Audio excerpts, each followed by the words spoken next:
All right, good morning, everyone. Thank you for making the time to join us for the CONRAC's November meeting.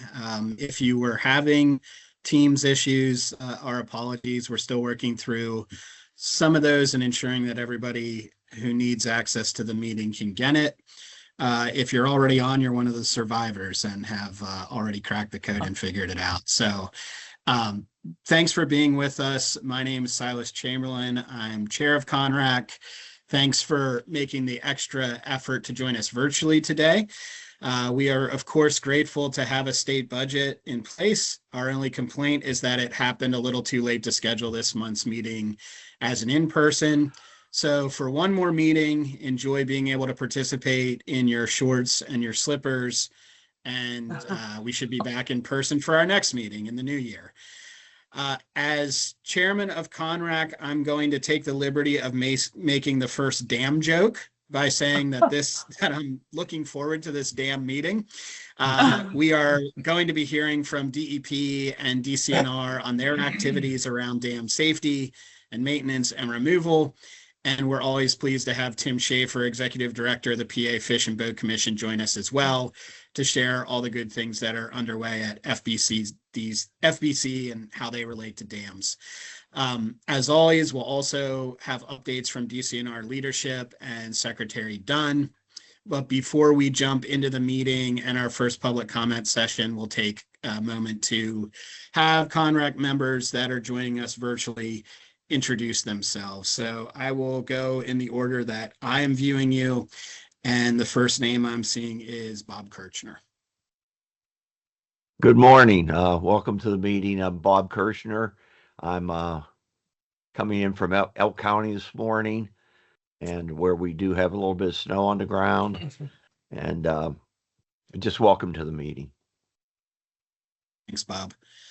Elaine Schaefer. Hello, everyone. I'm Elaine Schaefer. Sorry, I'm a little late. I had all technical difficulties. I am the Executive Director of Schuylkill River Greenways that serves the 5-county area from Philadelphia up to Schuylkill County. And I'm also a county council member for Delaware County.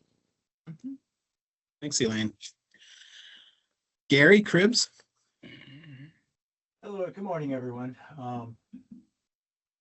I live in Delaware County in Havertown, just outside of Philadelphia.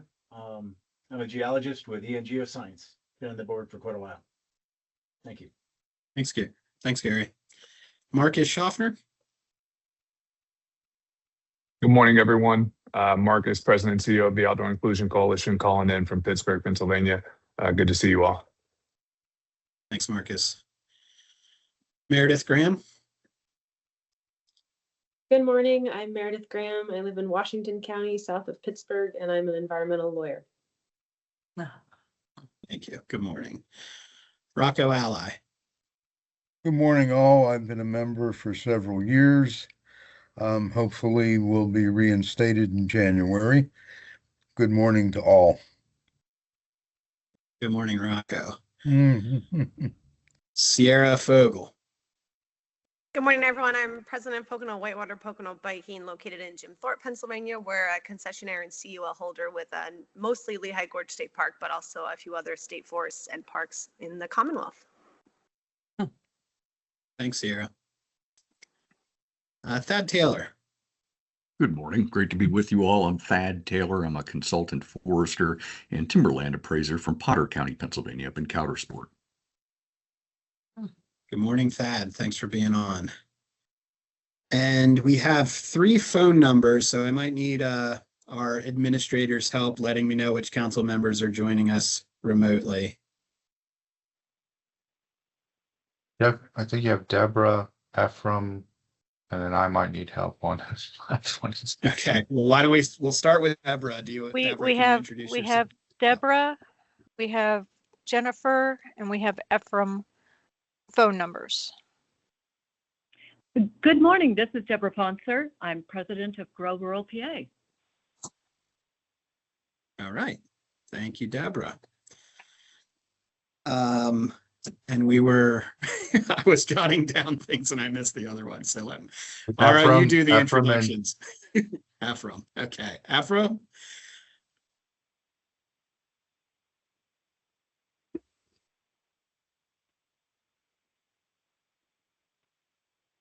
He seems muted, or Okay. maybe he doesn't. You Isn't might- sure how to unmute. Yeah. And Okay. Jenny. You have Jenny. And Sunflowers. Jennifer. Yeah, Jennifer Greenberg. Jenny Greenberg.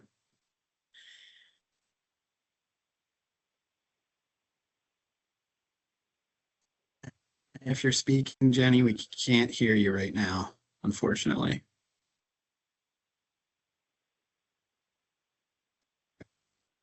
So our technology woes continue for a little bit here.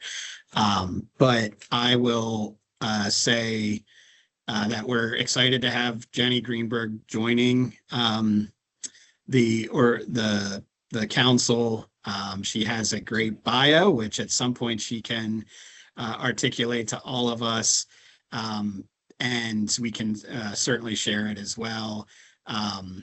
She has served as executive director of the Neighborhood Gardens Trust in the city of Philadelphia since 2014, and has done some really great work around development of parks and trails along the Delaware River, and is very active in the greater Philadelphia area on issues related to planning and the environment. So you all have a chance to meet Jenny in person in the new year. And we may hear from her directly if we can reestablish in a little bit later. Okay, I don't think I missed any members, but Ryan, correct me if I'm wrong. Thank you. Good. All right, so we will now have our first public comment period, and we did receive 2 indications of public comment prior to the meeting, and I believe, I'm just searching the list right now for our commenters. Is Nathan available and on? Nathan Regal? I know he And if was so, on. can you unmute him so he can provide public comment? There, I did. Nathan, you should be able to go ahead if you unmute, please. All right, thank you. Good morning. I'm Nate Regal, and I'm an ecologist and insect conservation advocate. And I would like to thank DCNR today for being a leader and proactively addressing invertebrate conservation. Thanks to DCNR and the Pennsylvania Natural Heritage Program, invertebrates are being surveyed, monitored, and ranked, and the rare invertebrates are being addressed as part of the PNDI process by DCNR environmental reviewers. I'm also happy to have learned recently that the DCNR Entomology Lab has a planned upgrade. DCNR is doing everything that House Bill 441 calls for, short of designating species as Pennsylvania threatened or endangered. Given DCNR's long history of proactive invertebrate conservation efforts, I urge DCNR to list native invertebrate conservation in the State Forest Operations section of the DCNR budget hearing book, along with the wild plant conservation that's already listed. Doing this would facilitate future budget requests, which is timely since House Bill 441 passed the House and is now in the Senate. And again, I just wanted to thank DCNR and the Pennsylvania Natural Heritage Program for being a leader in this conservation effort. Thanks. Great. Thank you, Nate. And thanks for continuing to keep these issues top of mind for all of us. And your comments will be entered into the public record. We also received a note from Tom Groppensberger.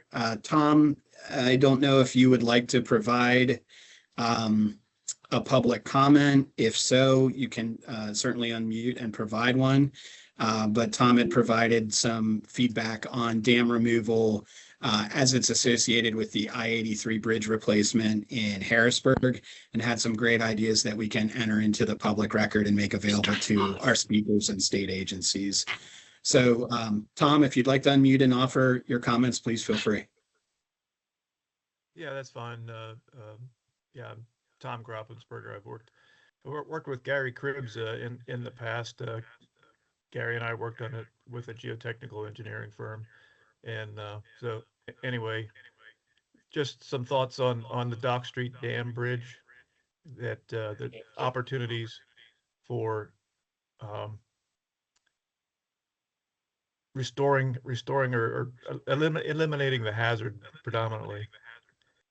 The piers on the bridge are stone masonry material that would work for stabilizing the downstream portion of the dam and eliminating the hazard, the roller scour that exists at that location. So anyway, just wanted to throw that out there as a possibility, and see if there's any opportunity to bring in the folks doing the power related data centers.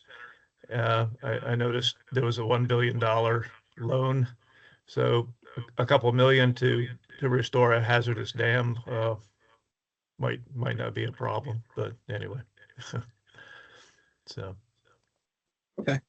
Well, thanks, Tom, for your comments, and we will enter those into our official minutes and make sure your good ideas get in front of some of the state agency folks that are engaged in the project. So thank you for being on.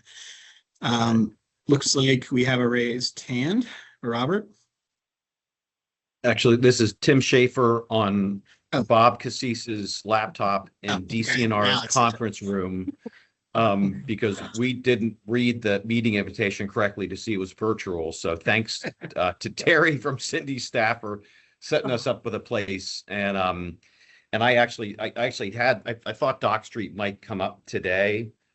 So I did talk with Lisa Hollinsworth-Segedy from American Rivers this morning, as well as Rich Mortar from our staff, who works with Aids to Navigation statewide. Update from Lisa, and she said it would be okay to share, but American Rivers has received a notice of intent to fund from the National Fish and Wildlife Foundation for an alternatives analysis for the Dock Street Dam. Where I'd say everything is on the table, it sounds like. And they are going to be engaging in a really thorough community engagement process. So Lisa said it would be okay to share that, and certainly she'll share details with our agency and DCNR once they get all the paperwork in place with NIFWIF, but that's pending. And then also, as far as the 83 Bridge project, we've been in active discussions with PennDOT, with the city of Harrisburg, and there are permanent buoys that are pending to potentially be installed this coming fall. They need to be installed as part of the bridge project. And again, we've been working really proactively with the city and PennDOT to try to get them installed ahead of time, which would be this fall. And they would actually currently in the river of Dock Street Dam, huge buoys that would make this marked permanently like it never has been before. So saw the public comment and thought that would be a good bit of news for everybody to hear. Yeah, thank you so much for offering that in real time. That's great. Appreciate it. Are there any other public comments that we've received or indications of anyone that wants to share?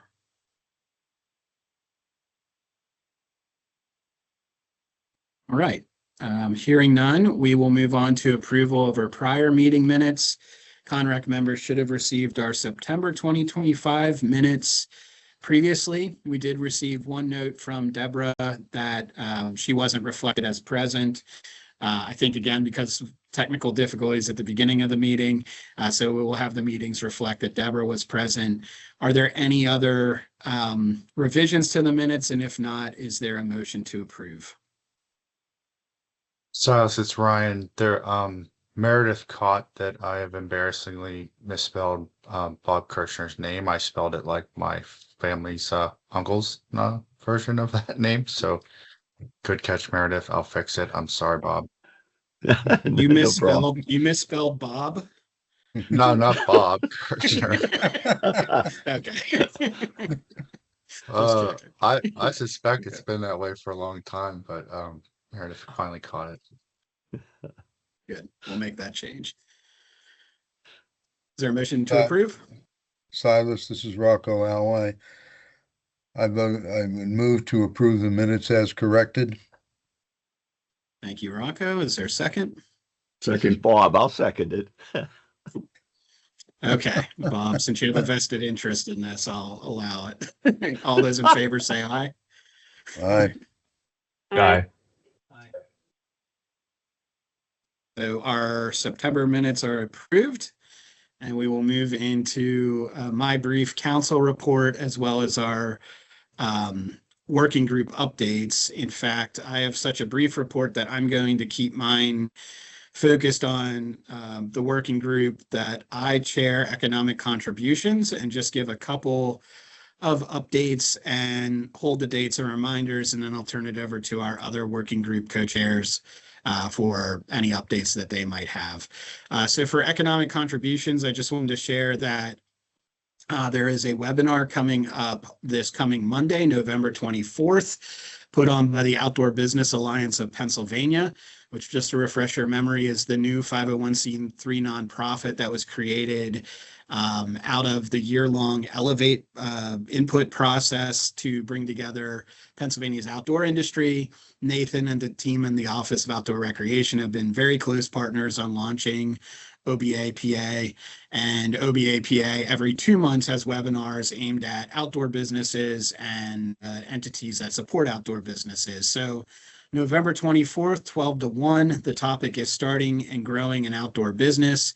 We have the Pennsylvania Small Business Development Center presenting, and then we have 3 outdoor business owners from Purple Lizard Maps, from Roambler, and from the Lehighton Outdoor Center, speaking about how they started and have grown their businesses over time. And just encourage you to either share that or tune in yourself. And you can go to www.obapa.org for all the information and to register for free. The other save the date is for the inaugural Pennsylvania Outdoor Economy Summit and Industry Expo, which again is being hosted by the Outdoor Business Alliance of Pennsylvania in partnership with the Office of Outdoor Recreation. And it'll be held at the Penn Stater and State College, April 26th, 27th, and 28th. On the afternoon and evening of April 26th, there'll be a public outdoor industry expo. So we're calling on all outdoor businesses that provide services or manufacture goods and want to exhibit during that event to be there. Then on Monday, we will have keynote speakers and educational sessions on a variety of topics of interest to the outdoor industry. And then on Tuesday, we will have a series of field experiences to go out and visit outdoor businesses in the State College area and a couple of the outdoor assets that are the infrastructure for the outdoor economy. So April 26th through 28th, this is a first-time event. So we're hoping that we get great statewide participation. And again, you can go to www.obapa.org to find all the details. Registration is open, so you can feel free to register, or for now, you can simply plug the dates into your calendar. And then I just wanted to note for everyone's benefit, some work by the Next Gen Advisory Council of DCNR and the Office of Outdoor Recreation. They recently fielded a workforce development survey that closed on November 14th. And so as our sister council continues to compile that information and make it available, I know it'll be of interest to many of us on the CONRAC Council. And in fact, I think comes really well timed because of our last CONRAC conversations, which focused on DCNR's workforce and the outdoor workforce in general. So lots of good things happening in our partner organizations and through the Office of Outdoor Rec and our fellow councils. With that, I will turn it over to Bob and Gary if they have any updates from the Outdoor Recreation Working Group. Thank you, Silas. We did have a between meeting as is regularly scheduled on October 31st. It was very well attended by focus group members, and we had a very robust discussion. Much of the credit for that goes to you, Silas, who provided some written notes on the Greenways and Trails Conference participation, which some of which was reflected in the minutes of the September meeting. But it certainly gives us a roadmap for the future endeavors of this particular subcommittee. And thanks to Ryan as well for capturing all that in notes. And if other council members, I believe the notes all went out to the minutes all went out to the council members, but I think we'll be glad to share that with the full council so that you get a better idea of exactly where the outdoor focus group is headed. Just briefly, what happened at that meeting. I already discussed Greenways and Trails participation and what that may lead to. Perhaps further interactive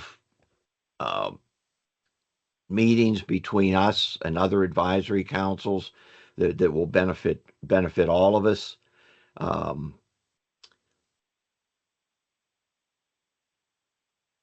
And generally, the topics that came up were, very well thought out, and they certainly require some additional thought and input from this organization. We did discuss briefly an administrative change to the way that ATV and snowmobile dealers have to deal now with the insurance regulation on the purchase of a new machine. The concern there is that we still have a limited registration available, which is a free registration. And make a long story short, we're going to do some more work on it, but it is leading to, anecdotally, it is leading to additional limited registrations, which in the past may have been full registrations. The full registrations obviously. Give me a call back when you have the opportunity. Bye. Obviously, the full registration places money in the restricted receipts account to run the programs. The limited registrations do not. So that's our concern there. We were also provided the opportunity, to testify on ATV, snowmobile registration fees in front of the House Tourism Committee. That was supposed to be this past Monday. Unfortunately, or fortunately, we got a state budget. Unfortunately, that led to the cancellation of that particular committee meeting. So perhaps in the future, we'll have that opportunity again. And then finally, I mentioned earlier, we do have snow on the ground, or we did here in Elk County, which provided me with the opportunity to ride the snowmobiles around the yard, a lap or two, and I'm sure the grass will grow back by spring. That concludes my report. Gary, do you have anything for the good of the order? No, you summarized it very well. No other comments. Thank you, Bob and Gary. And if you can indulge me for a moment, one of the topics that came up on that meeting was feedback we received during the Greenways and Trails Summit about the need to continue to look at the ways in which state parks and state forests permit or license or partner with private businesses that do business on public lands. And Sierra had provided some great insight from a conversation that she was part of that sounded really promising, and that DCNR was proactively working through. So Sierra, I don't know if you don't mind, could you just give us the cliff notes of that meeting and some of your takeaways? Yeah, so I was part of a focus group that was held with different outfitters, guides, equestrians, from all different sectors that have CULs or agreements in state parks and state forests across the Commonwealth. And it was a focus group for everybody to kind of come together and see what they'd want out of a more centralized process, or I guess standardized should be the term. And so I was a part of that, and basically what we've learned also as the CUL and concessionaire of the parks is that different state forests have very different requirements and different state parks have very different requirements. And so it can be kind of challenging as an outfitter to figure out what you need. And I think this has come up with the director of outdoor rec, and it came up at the summit, and it's come up a number of times. And so DCNR is leading this initiative to try to standardize the process a bit. we are now in that process as an outfitter, and we are working through it. I would say we are running into some hiccups, and we are hopeful that it's growing pains and it'll all come out in the wash. So right now we're working through it, and I hope at the next CONRAC meeting to be able to say more when we're through the process. Okay, great. Thank you. Silas, could I just interject one more thing that I forgot? That's what I was searching for when I kind of went silent there on the notes. I did want to publicly thank Nicole and Jake Newton of the Parks and Forestry Office on this ATV,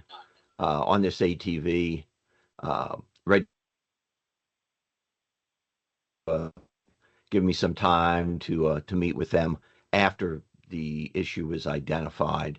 And so I wanted to publicly thank them for that opportunity. And I know now that it's it's being viewed by the executive group, and I'm expecting further activity. So thank you. Great, thank you, Bob. On to state park and forest infrastructure. Ephraim, do you have any updates from your group? Hey, I think I do. Can you hear me okay? Yep, we can hear you. All right, that's great. Well, actually, I don't have much of an update, but this is Ephraim Zimmerman I'm science director with the Natural Heritage Program at the Western Pennsylvania Conservancy, and we did not meet in the off month, but we'll work with Ryan to schedule a working meeting this next month to talk about this. So I have nothing to report this time. Okay, thanks, Ephraim. On to Meredith and natural resource stewardship and sustainability. Although, is Meredith with us? Yes. Guess not. Oh, she is. Yes. Okay, there. Okay. Can you hear me? I don't have much of an update. Yep. I don't have much of an update. We look forward to reviewing the DCNR Climate Action Plan when that comes out in the next few months. Sounds good. Thank you, Meredith. And equity and opportunity for all. Marcus. Yes, thanks, Silas. I do not have an update at this moment. Hope to share more during our next meeting. Thank you. Marcus, okay, I'm going to indulge me for a second. You just had a big announcement in Pittsburgh, I guess, last week, and I feel like you should tout what an important moment that was. So you can just share that briefly with the group. Oh, that's great. I appreciate the prodding. That always pulls me out of my shell in regards to reporting what we're doing. Yeah. Pittsburgh was just recognized as the next Thrive Outside city, designated by the Outdoor Foundation. So our intention is to make sure collaboratively within the network that Pittsburgh is accessible for youth and families to get out and explore nature. So taking a pretty strategic approach in regards to access points, infrastructure, and public events. And a lot of the individuals on this call are on or in a committee in regards to this work. So thank you, Director Regner, for participating and continuing to show your support on this initiative. Secretary Dunn, many of the others in this space have been real champions for this. So we start year one of what will be a 5-year designation. So really excited to share this space and elevate Pittsburgh as one of the recreational destinations in our state. That's awesome. Thanks, Marcus, and congratulations. And thank you for putting Pennsylvania and Pittsburgh on the national scene when it comes to this work. I think that's it for our report and our working groups. So I will turn it over to Secretary Dunn. Well, you got one of my topics. I had scrolled down the margin to call Marcus out because I wasn't hearing him say it.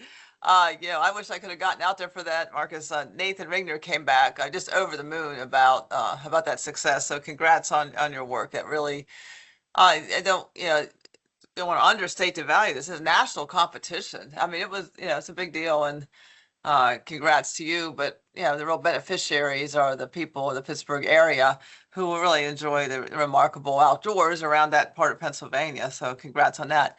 I had my welcome to Jenny Greenberg. Look forward to meeting you, especially look forward to seeing some of your community gardens. so important in our urban landscape, and I really appreciate that you're willing to join our council and really bring your perspective to bear. Hearing Deb Ponder's voice reminded me that Deb, Meredith, some folks from Western Pennsylvania Conservancy, Chris from PEC, and others went out to Cleveland to present at a national conference, a Land Trust Alliance conference. And we talked about Pennsylvania wilds in one session and Laurel Highlands in another session. And they were very well received. And our conservation landscape program in Pennsylvania is a national model that was really pioneering in when we started it during the Rendell administration. But it's kind of come into fashion in an interesting way, because the rest of the conservation world is really discovering how important it is to engage community and economy and conservation. And so our model is it really stood out at the conference as a good way to go forward. I've been asked to talk about the budget. The good news is we have a budget, and November is not when you expect the budget to pass. The good news is we're covered. We got a $637 million budget. 145 million of that's from the Oil and Gas Lease Fund.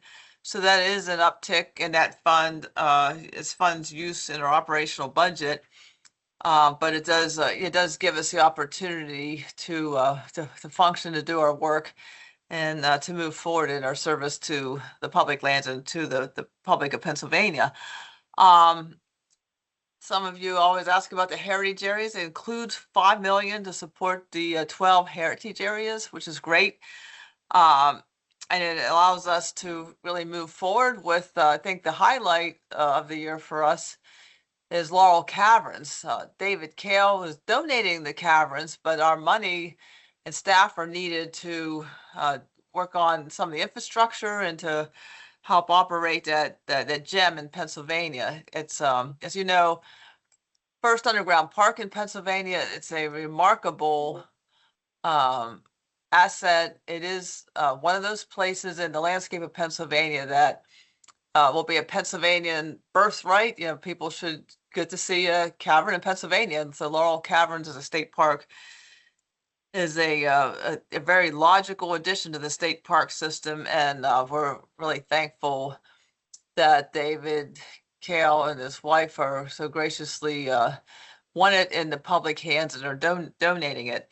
Some of us were out to a Go Laurel Highlands tourism dinner honoring David and his wife Lillian, and that was really I didn't fully appreciate how they have been immersed in outdoor recreation tourism economy in the Laurel Highlands for decades. And so the leadership and understanding the outdoors and tourism in the outdoors is so critical to that region and to the rest of Pennsylvania was pretty cool. Just a little bit more about the budget. This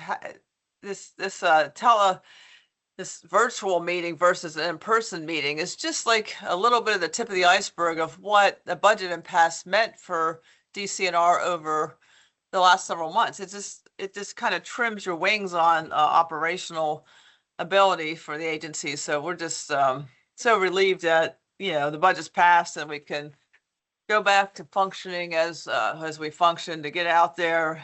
It's a big state, to travel across the state, to be able to serve the public in the way we're meant to serve. So that's it's good to have a budget as late as it is. Other news in the state park system, the Big Elk Master Plan has been shared with the task force, the Big Elk Task Force, and soon will be out there for the public in general. So that was good. On the grant news, we're working, now that the budget's passed, we can work toward grant announcements. The Bureau has shared its final list. Recently, we got clearance to do the federal LWCF money. The apportionment letter came in, so that's part of the package, important part of the package of 13 million. So we'll be working on getting an announcement out as soon as we can with coordination with the governor's office. And then the application period for new grants starts on January 12th and ends on April 30th and 26th. So anyone who's a grant watcher, it's good to know about that. going to skip over a few things, sensing that we may be running a little late. I just will say this about the core of the session today on dams.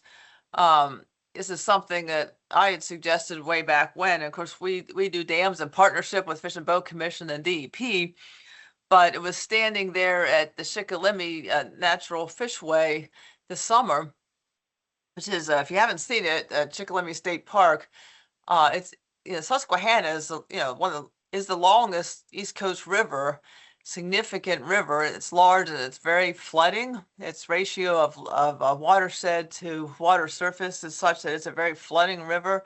So to do this nature-like fishway on the Shikellamy Dam, which is owned and operated by DCNR, was quite a remarkable feat. And our engineers traveled to Maine and looked at that nature-like fishway in the Penobscot in Maine, and were determined to pass fish and restore as much of the ecosystem around that area as possible. So it's a remarkable feat of engineering. But just to brag up a little bit, we have doubled down on dam removals and dam safety using the infrastructure dollars we were able to get over the years. Over the last 5 years, we've been able to uptick our infrastructure dollars, most remarkably when Governor Shapiro gave us $112 million last year. And then before that, and Governor Wolf gave us additional infrastructure dollars. We applied, John Norbeck applied a significant amount of that to dam safety and dam removals. And so we lead in the Bay region in dam removals. And these are from little culverts under bridges and stuff that pass fish on a micro level to the big Shikellamy. So I think very timely topic, and appreciate partnership with Fish and Boat and DEP on this issue. And our engineers are really remarkable in their ability to do this. Just for those of you, particularly in the forest industry, the timber sales this year will be at 17,000 acres advertised and sold this year. There's an additional 3,000 acres will be advertised in 26. There's a total of 110 sales, 20,000 acres sold, advertised, or in process. This is above our annual target. Our annual target is 14,000 acres, but spongy moth damage has really caused us to do salvage sales.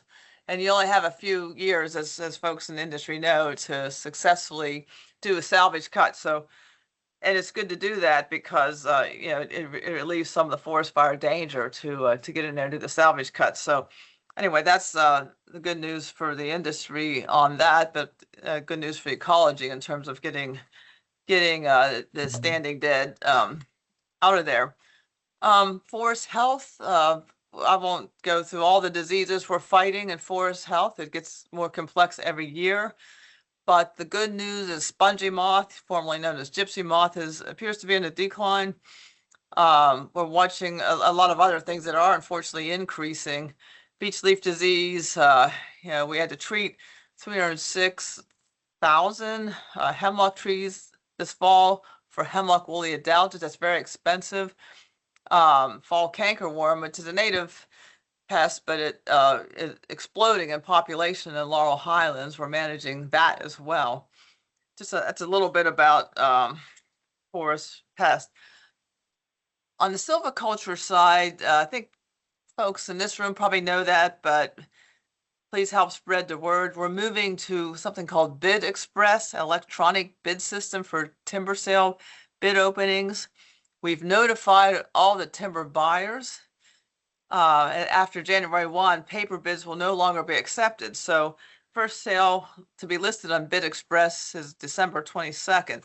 So if you want more information or see a way to help get the word out, especially those of you in industry, please reach out to Bureau of Forestry so that no one's caught by surprise on that issue. We think we've reached everybody.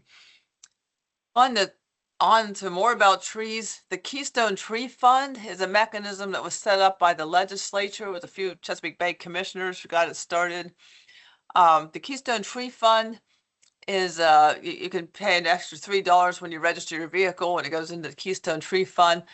our communications office worked with IT to clear the way for direct donation to the Keystone Tree Fund. You could write a check today as a individual to the Keystone Tree Fund.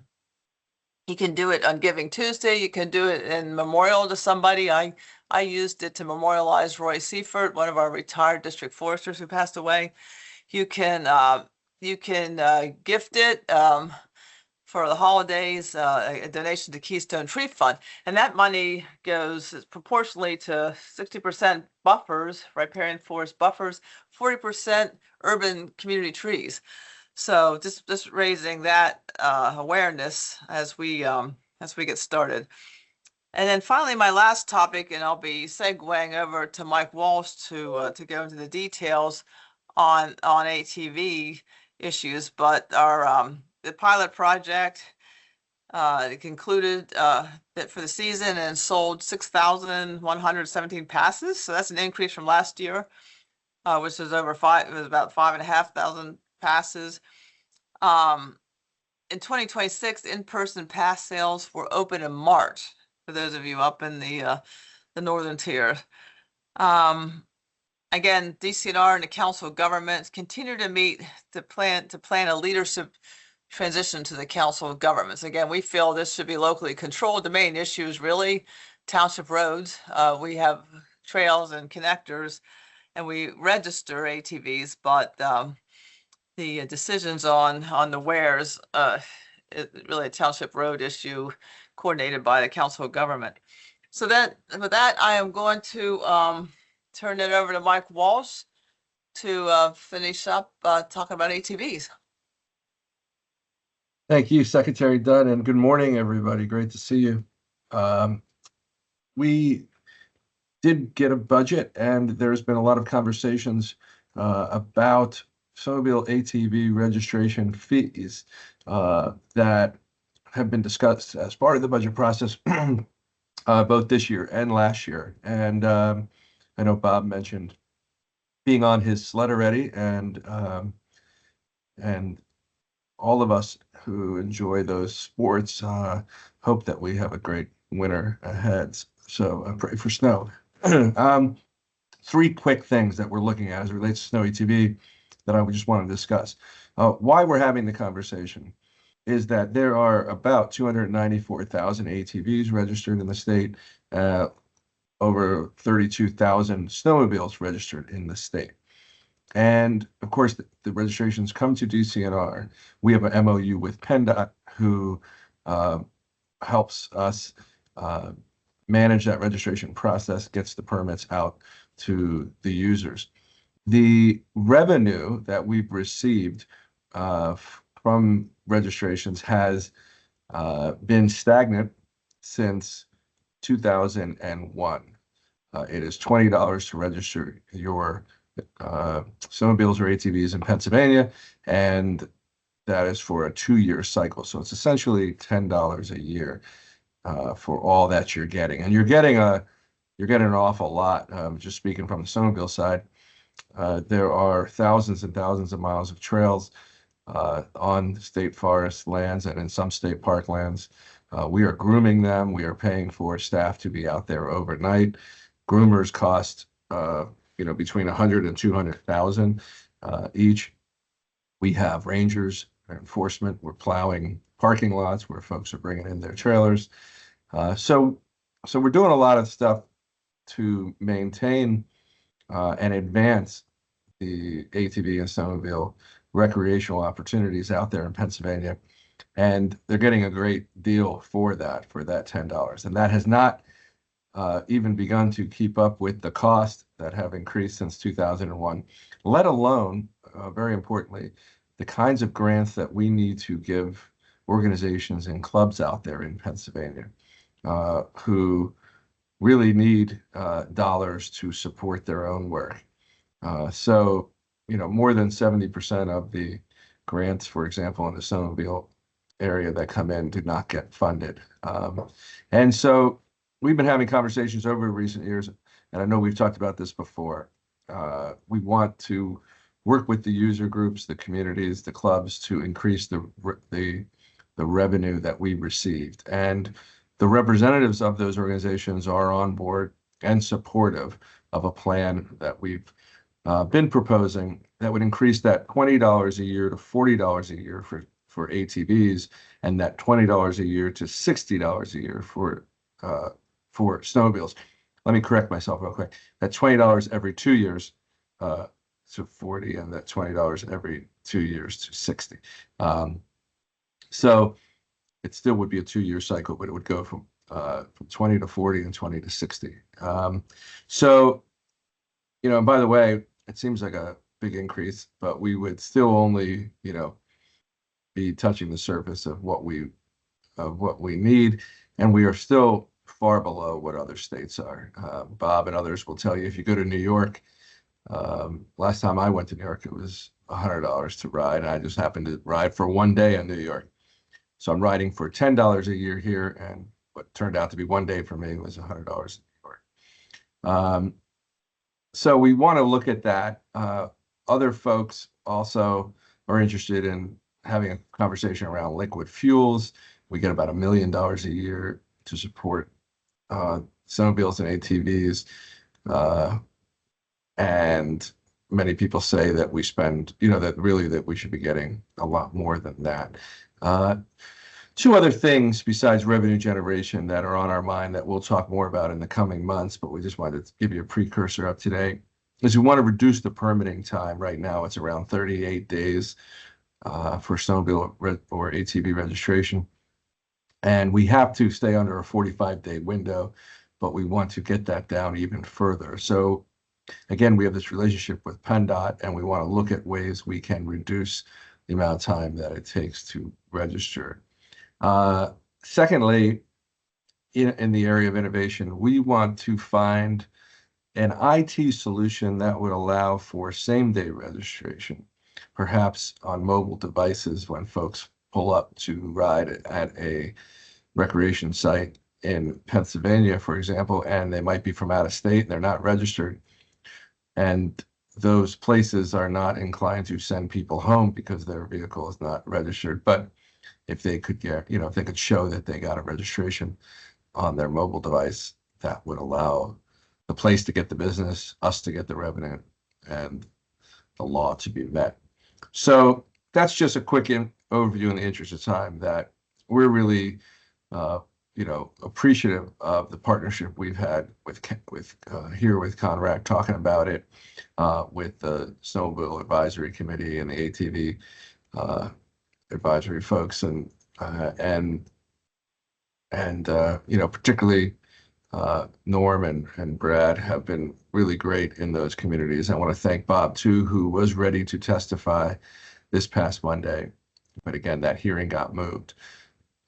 So we are, we're still working through this. There's a lot to do, but I think that, we're all on the same page that we see a real benefit to increasing registration fees, not only to cover state costs, but really to provide more grants and opportunities to the user groups, the clubs, organizations out there. So thanks, Mr. Chairman, for the opportunity to present today.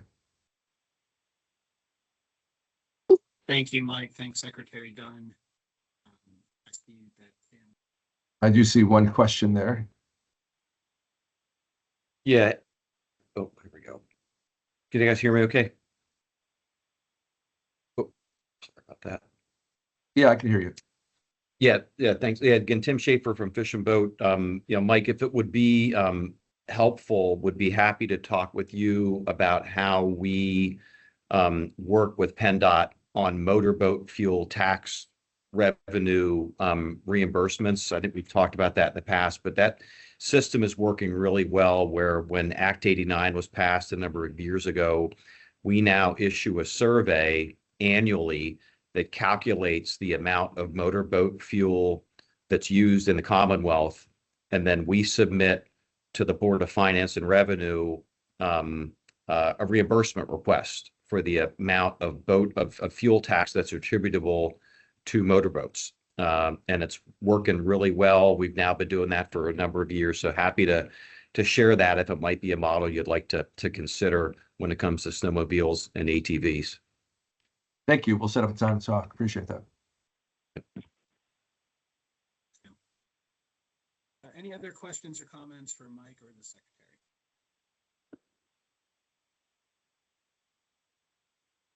Not seeing any other questions, but thank you, Silas. Thanks for being with us. We appreciate the update. And with that, I think we'll to our presentations. Silas, you're really coming in really soft. We can't hear you very well now. Can you hear me? Any better? I'm assuming you're going to throw it to me, so I will go ahead with my policy update if that works, and we'll check your sound when we come back. So, hi, good morning, everyone. My name is Nicole Farraguna. I'm the policy director for DCNR as well as the staff liaison for CONRAC. Just two really quick updates. So one, as you may be aware, DCNR regulates plant species. There's about 3,000 plant species here in Pennsylvania, and every spring and fall, we basically establish our regulatory agenda. And on our regulatory agenda for the coming months is updating our plant regulations, which applies to the conservation of native wild plants in Pennsylvania. So the goal is to ensure plant species statuses reflect the actual conservation need. This includes the rulemaking package and to update 136 plant species status changes and a few dozen name changes. So we're striving to keep a balanced package where the number of species added or upgraded balances the number of species delisted or downgraded. This list is being developed at this time, and we hope to deliver this rulemaking package to the legislature this spring.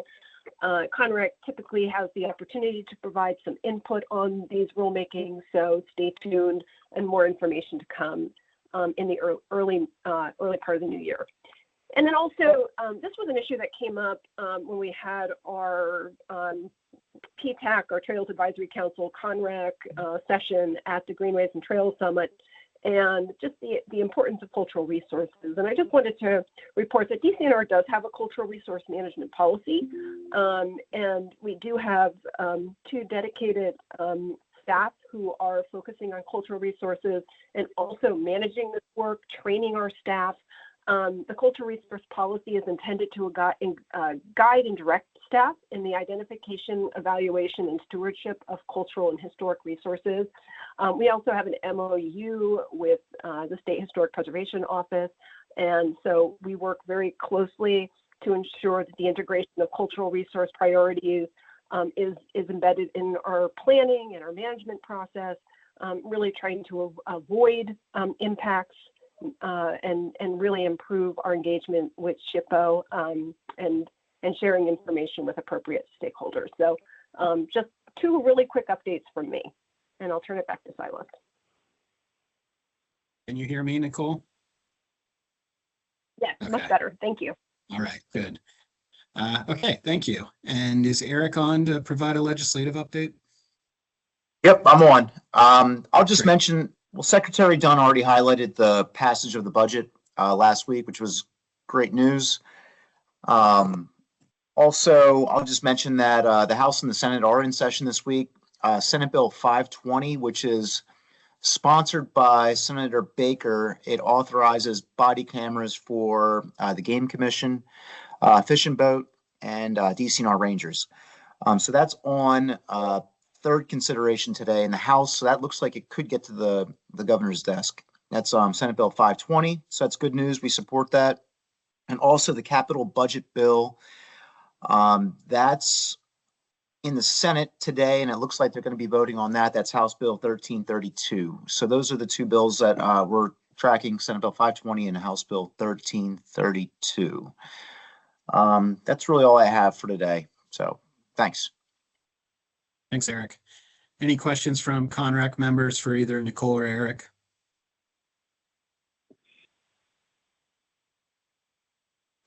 All right. Thank you both for your updates, and we will now turn to our presentations. And I'd like to introduce Kurt Kreider, who is Chief of DEP's Division of Dam Safety to talk about DEP's work on dam safety in Pennsylvania. Thanks. Appreciate that and appreciate the invite. And happy to be here. Always happy to talk about dam safety and its importance and the important work that our staff do here in dam safety. So I do have a presentation here. I guess I'll ask. I don't see the controls for that yet anywhere, but okay, coming up, I think.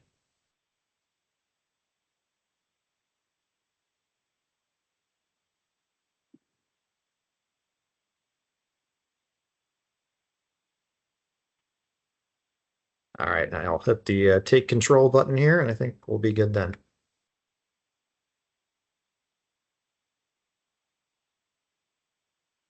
All right, let me give it a shot. Oops.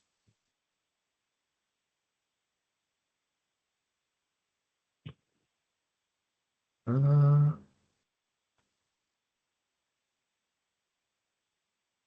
not able to advance the slide.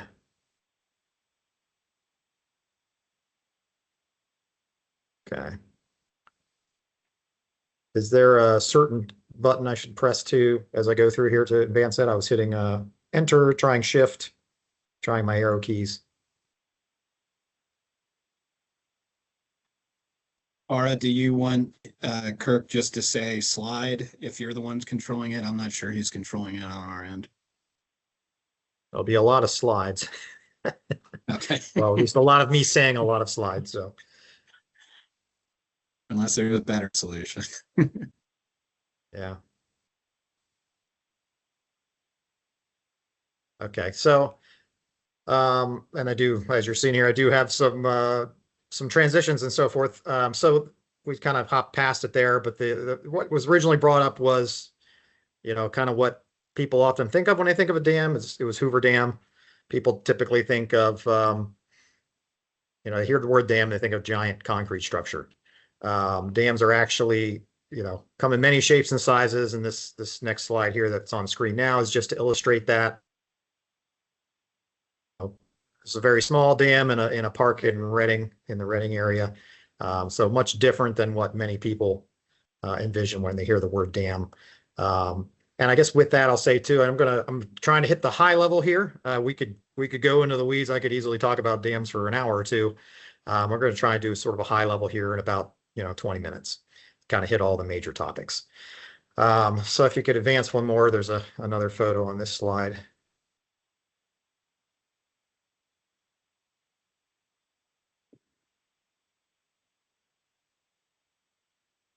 There we go. So this is another, oh, you could back up maybe.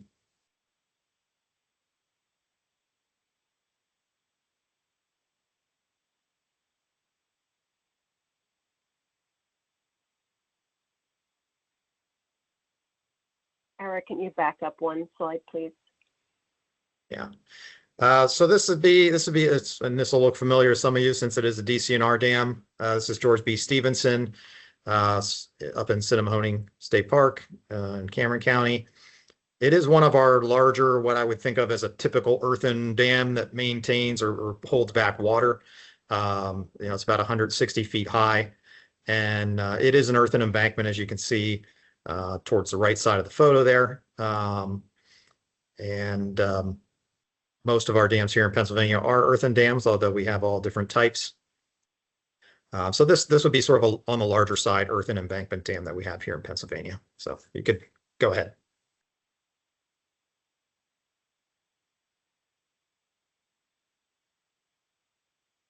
If you could advance that.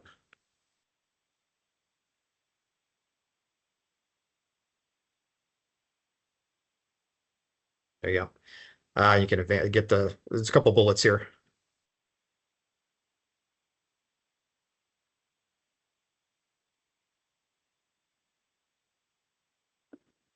So just briefly stop what are the dangers posed by dam failures? And that's at the end of the day, that's what our mission is, to prevent dam failures. The first is loss of life, which is obviously the most important. The next one, if you would advance.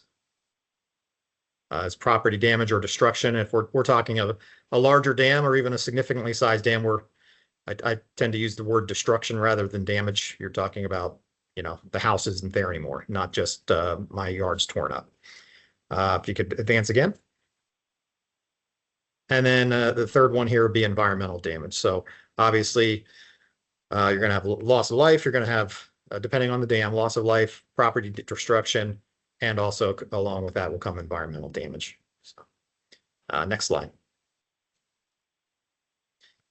So this all this sort of dam safety, a lot of it started with actually two, started with two, and then was given attention again by another dam failure here in Pennsylvania. I'm going to talk briefly about the three main dam failures that we've had here in Pennsylvania. All three of these are top 10 dam failures in the United States based on loss of life and economic damage. So the first, which most people are probably familiar with, is the South Fork Dam failure, also known as the Johnstown flood in 1889. That dam, when it failed, did cause the loss of over 2,200 lives in Johnstown, which until the unfortunate events of 9/11 was the single most highest loss of life from a man-made means in the nation.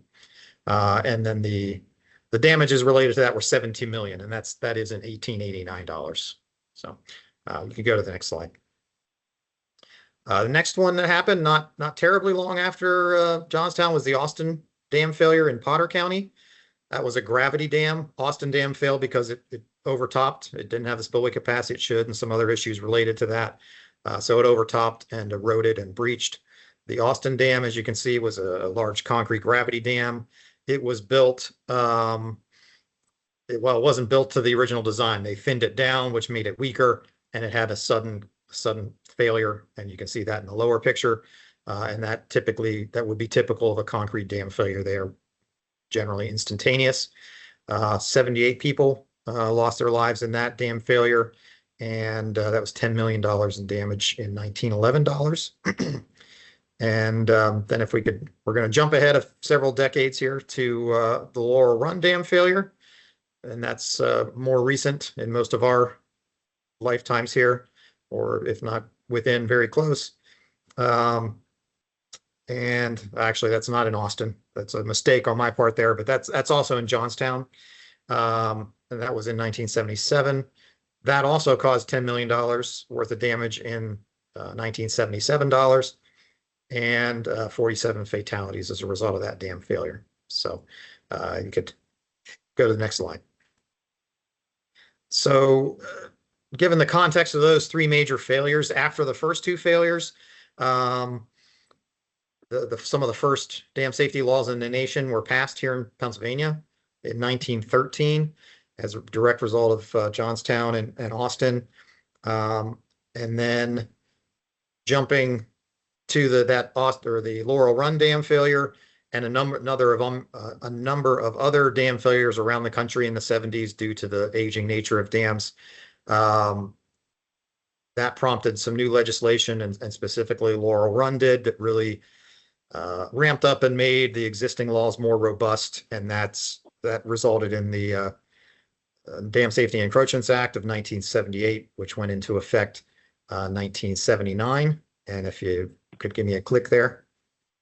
From that act came the regulations, which is Chapter 105, Title 25, which includes dam safety. And although it's had some updates over the years, it's still essentially the same regulations. So next slide.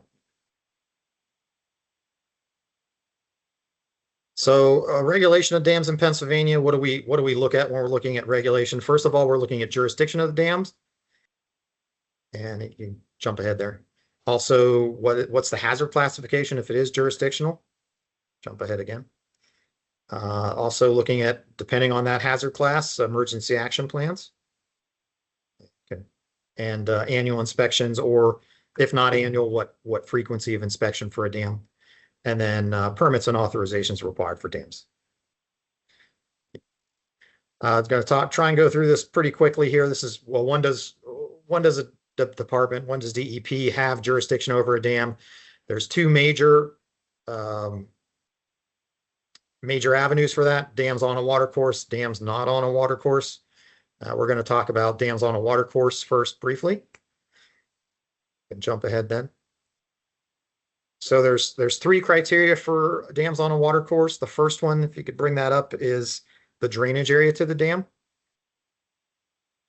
And if the dam has a over 100-acre drainage area, you can go ahead and jump to that next slide.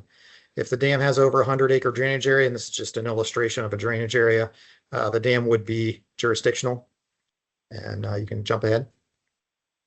The next one would be a maximum storage elevation or depth of greater than 15 feet. And you'll notice the or there. So any one of these three criteria that we're going to talk about, any one of those kicks it into being jurisdictional. So the maximum depth is measured from the upstream toe of the dam to the crest of the dam or the top of the dam, as illustrated in the photo there. So that's our second criteria. If it's greater than 15 feet, it's jurisdictional. And then our last one, again, it's another or, and this is the storage volume behind the dam, the maximum storage, and that's 50 acre feet. And there's another illustration of that. So at the top of the dam, what's the most water can hold before it overtop? And if that's more than 50 acre feet, then the dam is jurisdictional. Just to give you a quick idea of acre feet, that's not something most people, use in daily language. So if you envision a football field is roughly 1 acre. If you put 1 foot of water on top of a football field, that'd be 1 acre foot. So if you had a column of water 50 feet above a football field, that would be 50 acre feet. So can jump ahead there. Next, we'll briefly run through dams not on a water course. It's similar but different. So this is just kind of an illustration of what a dam on a water course or not on a water course might look like. So the first criteria, first of all, the drainage area doesn't matter anymore. Now there's only 2 criteria, and it's an and instead of an or. So it has to be both of these. So the first one is greater than 15 feet maximum depth. And second is the 50 acre feet. So the 2 criteria from the first case are still in effect, but it has to be both of them to make the dam jurisdictional. So, and if it meets any of those criteria, on stream, off stream, then the department would have jurisdiction over it. If it doesn't meet those criteria, or a few other criteria such as holding material like hazardous material, escape of which would cause damage, there's some special clauses for that. But in general, this is jurisdiction that the department would look at, and if the dams are lesser in size or storage or height or drainage area than these, we would call them non-jurisdictional dams. So you can jump ahead there. So dams under jurisdiction currently, you can go ahead and hit the button there again. We have about 3,406 dams that are currently jurisdictional dams we're aware of in the state. And if we jump to the next slide, when we're looking, so then we have those dams that are jurisdictional. Then we classify them by their hazard potential or their hazard classification. And that's based on their size and potential for damage. So if they would fail, what's going to happen? And then that criteria, their hazard class, is going to dictate several other things, including spillway design flood, the level of geotechnical investigation required, whether or not emergency action planning is needed, and also the inspection frequency. For high hazard dams, that's going to be annual inspections as noted here. So you can jump ahead. So hazard classification of dams, go ahead and jump ahead again. Then we have currently 741 high hazard dams. Again, high hazard meaning that it's not the condition of the dam. It's not saying the dam's in bad shape. It's just saying if it fails, what's going to happen? And if the answer to that question is it's likely going to cause loss of life, it's going to hit habitable structures, homes, businesses, hospitals, schools. That's high hazard. Significant hazard, we have 289 of those. The definition of that would be if it fails, it's not likely to cause loss of life, but it's probably going to do some significant damage or take out infrastructure, usually in the form of washing out roads.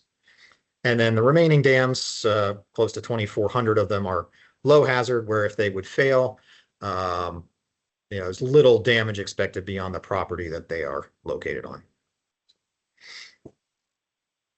This is a quick look at percentages. There's roughly 25% high hazard dams, 8% significant, and 67% low hazard dams. So high hazard, I touched on this a little bit in the previous slide there, but again, it's not condition, but it's just a dam so located as to endanger populated areas downstream by its failure. Overall, for all high hazard dams, there's over 1.5 million Pennsylvanians that live and work downstream of one or more high hazard dams that put them at that risk for loss of life and property destruction. And that's approximately 10% of the entire population of the Commonwealth. Our mission here is one of public safety to protect those lives and property. I think it's important to note that most people, although we do have notices and we have emergency action plans, most folks living downstream of dams don't realize that they are in potential danger. And therefore, our staff often, becomes their voice in issues of public safety. Just a quick graphic here to just give you a little idea of high hazard dams in Pennsylvania and where they're concentrated. You can see the highest concentration is northeast, second highest is southwest, and then third highest being the southeast, and then more evenly distributed throughout the rest of the remainder of the state. So emergency action plans is one of the key things that we do to help protect people when we have a high hazard dam.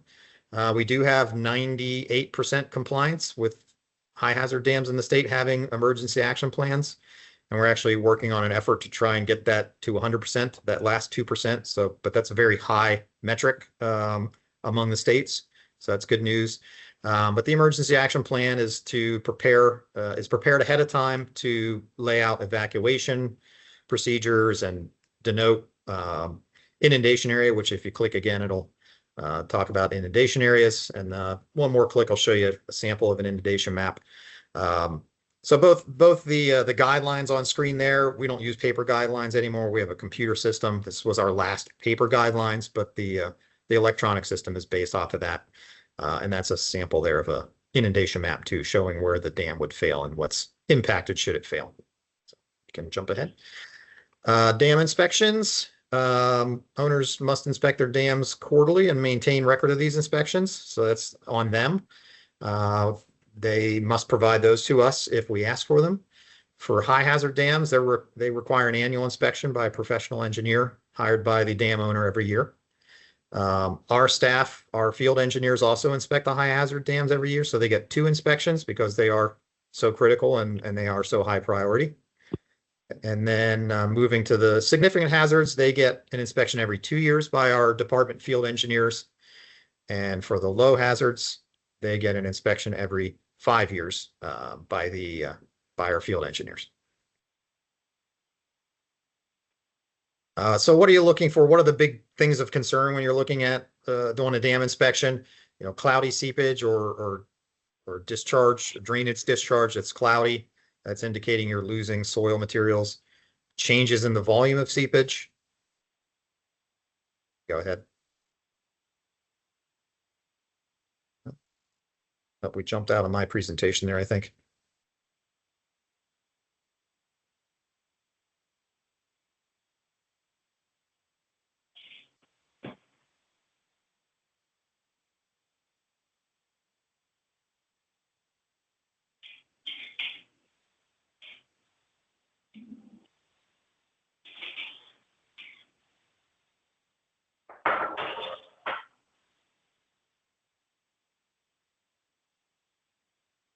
There we go. So if we could advance a couple there. So as changes in seepage volume, uneven ground, changes in the embankment, if it's an embankment dam or settlement or alignment issues, go ahead and click again. Animal burrows, very common in earth and embankment dams. Debris or clogging in spillways that can cause issues. And I think we might have, yeah, and then concrete or steel conditions. So, dams are like, we often make analogy to cars. They do age over time, just like cars or people or anything else. And they do generally need a major rehabilitation or repair at a certain point in their lifetime, which we'll talk about in a moment, but that's typically around 50 years. So go ahead. Oh, and then the final one, anything changing from the previous inspection. Thanks. So regular maintenance, these are things that most dam owners can do without authorization from us. General things like grass mowing, vegetation clearing, as long as it's not extensive. Vegetation removal, usually up to 6 inches. Once we get something woody that's 6 inches diameter or bigger, then you're getting into something that's going to require an approval and more effort. Filling of animal burrows. Go ahead. Debris removal. And then patching or sealing of small areas, minor concrete deterioration. So those are things that can be done. Kind of just go ahead and do them. But most things beyond that do require department approval. So I'm going to talk briefly about types of dams. And this goes back to my earlier statement about earth-fill dams. So you can see there about 60% of the dams here in Pennsylvania are earthen embankment dams. Followed by roughly 10% each of concrete and stone masonry dams. And then it's a smattering of a few other things and catch-all category there. So you can jump past that. One thing I want to highlight specifically here, and it was brought up earlier on the call about Dock Street Dam, is low-head run-of-river dams, which are typically, in terms of type, they're typically masonry or concrete. But they do have a special concern in terms of the hydraulic roller that can capture and trap and drown folks. So the high hazard dams that I'm talking about so far, those are the ones that if they fail, you're going to see on the nightly news on every network of a major dam failure. These dams typically here in Pennsylvania, I'm going to say on average, about 2 folks lose their life at these dams each year in Pennsylvania. So they are actually the most frequent to cause a loss of life, although the numbers are small per incident. But that's another area that we're expanding upon, that the dam safety community as a whole throughout the country is expanding upon. We tend to consider this public safety at dams versus traditional dam safety failure concerns. So if you jump ahead, here's a little illustration of what happens. I'm sure some people are familiar with this. But these low-head dams, or run-of-river dams, they're sort of interchangeable terms, create this hydraulic roller. It's very difficult to get out of and easy to drown in. And for example, at Dock Street that we mentioned, there's over the last 100 years or something, there's been over 30 people, I believe, that have died at Dock Street. So there are signage if you want to go ahead and click. So this is part of the fish and boat law that we are also part of. And so these dams do require signage to alert the public. Okay, go ahead.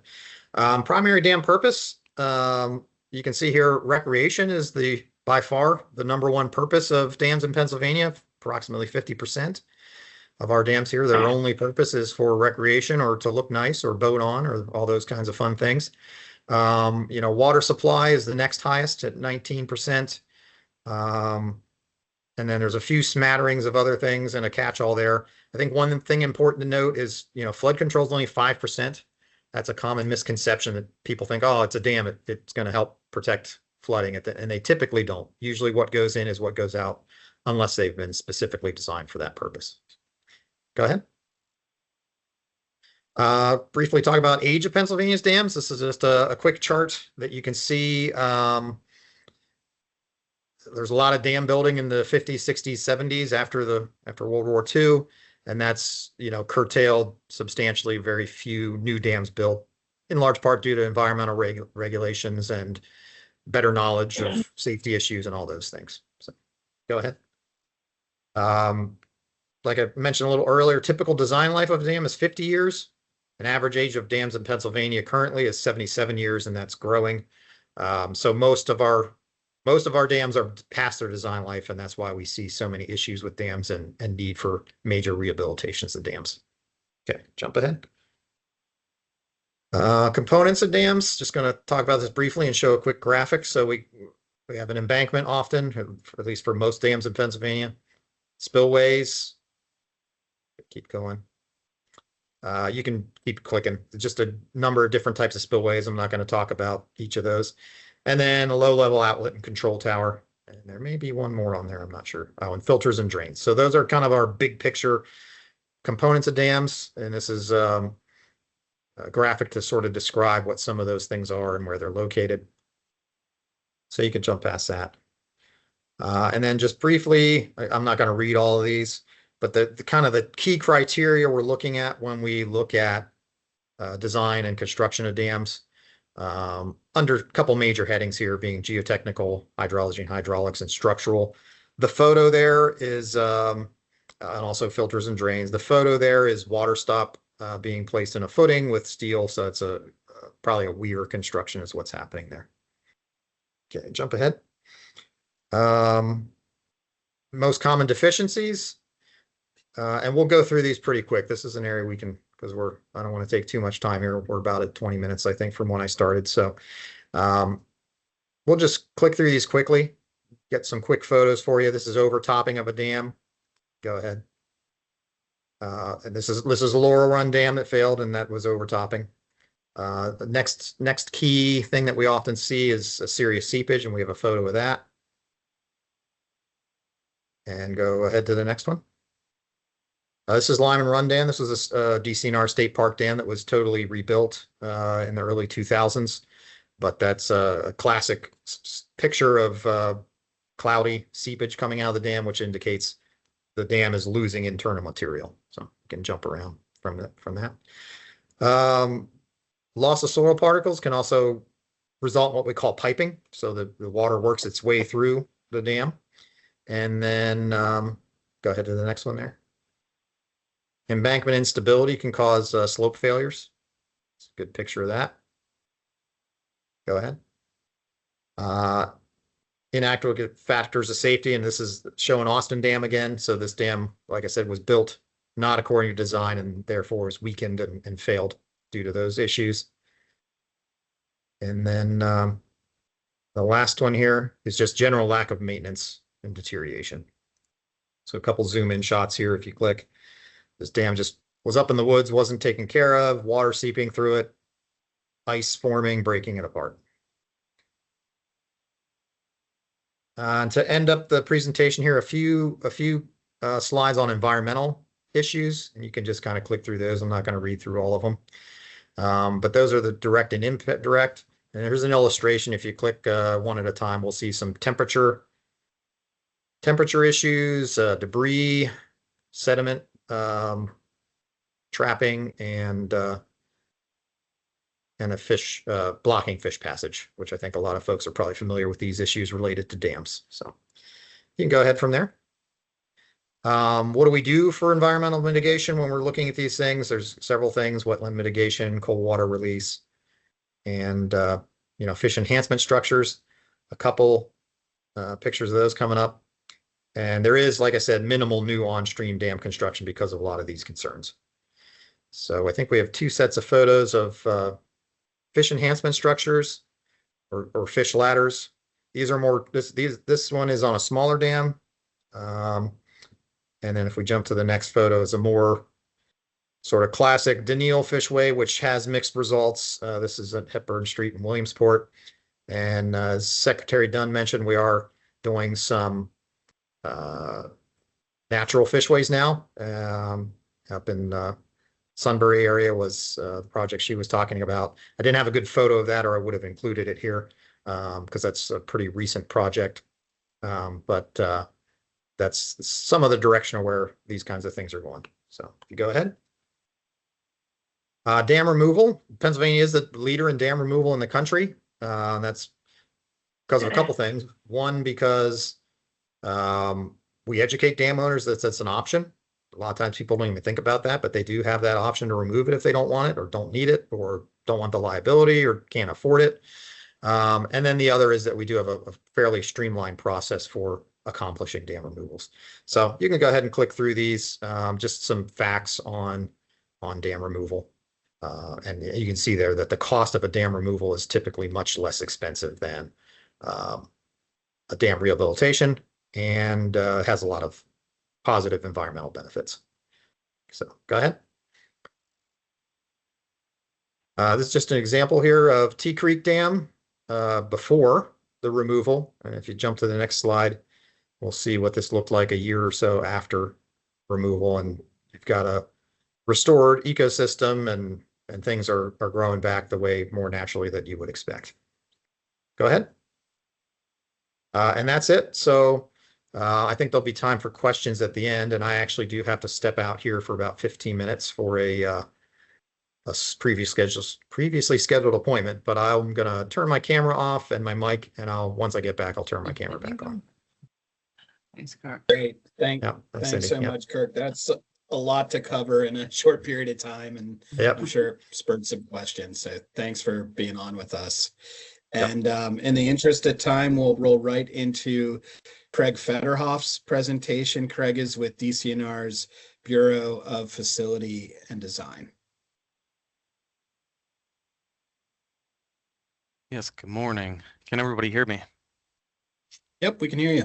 Okay, I'm going to apologize. I don't, for some reason, my camera, Teams will not let me activate my camera. So that is not working, so I'll apologize for that. My name is Craig Federhoff. I'm the chief of the civil design section here in the Bureau of Facility Design and Construction. And primarily what we focus on in our section is dams.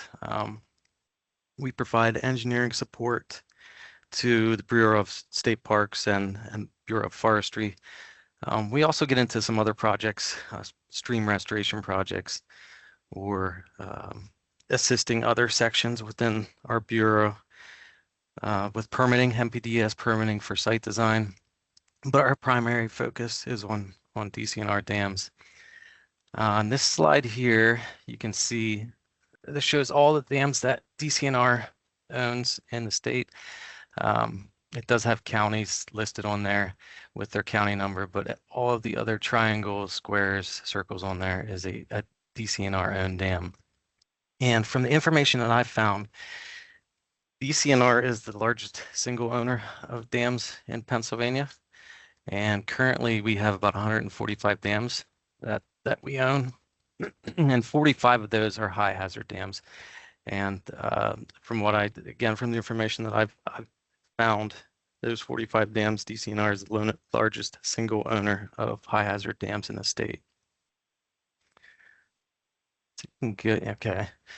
So first, what I'm going to talk about is projects that we have currently in design or construction within DCNR. So right now we have design build projects. We have 20 of those in regions 1, 2, and 3. Region 1 being the north central part of the state. Region 2 is the western part of the state, and Region 3 will be south central part of the state. So we have 20 of those dams in regions 1, 2, and 3, 15 in Region 4.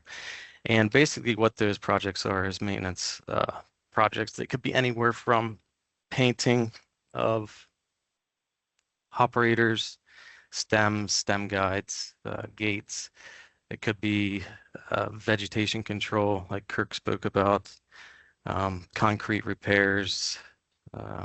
If there's a roadway on top of the crest of the dam and there's guide rails there, that could include maintenance or repair, replacement of those. So anything dealing with dams, the maintenance of them, it's kind of broad.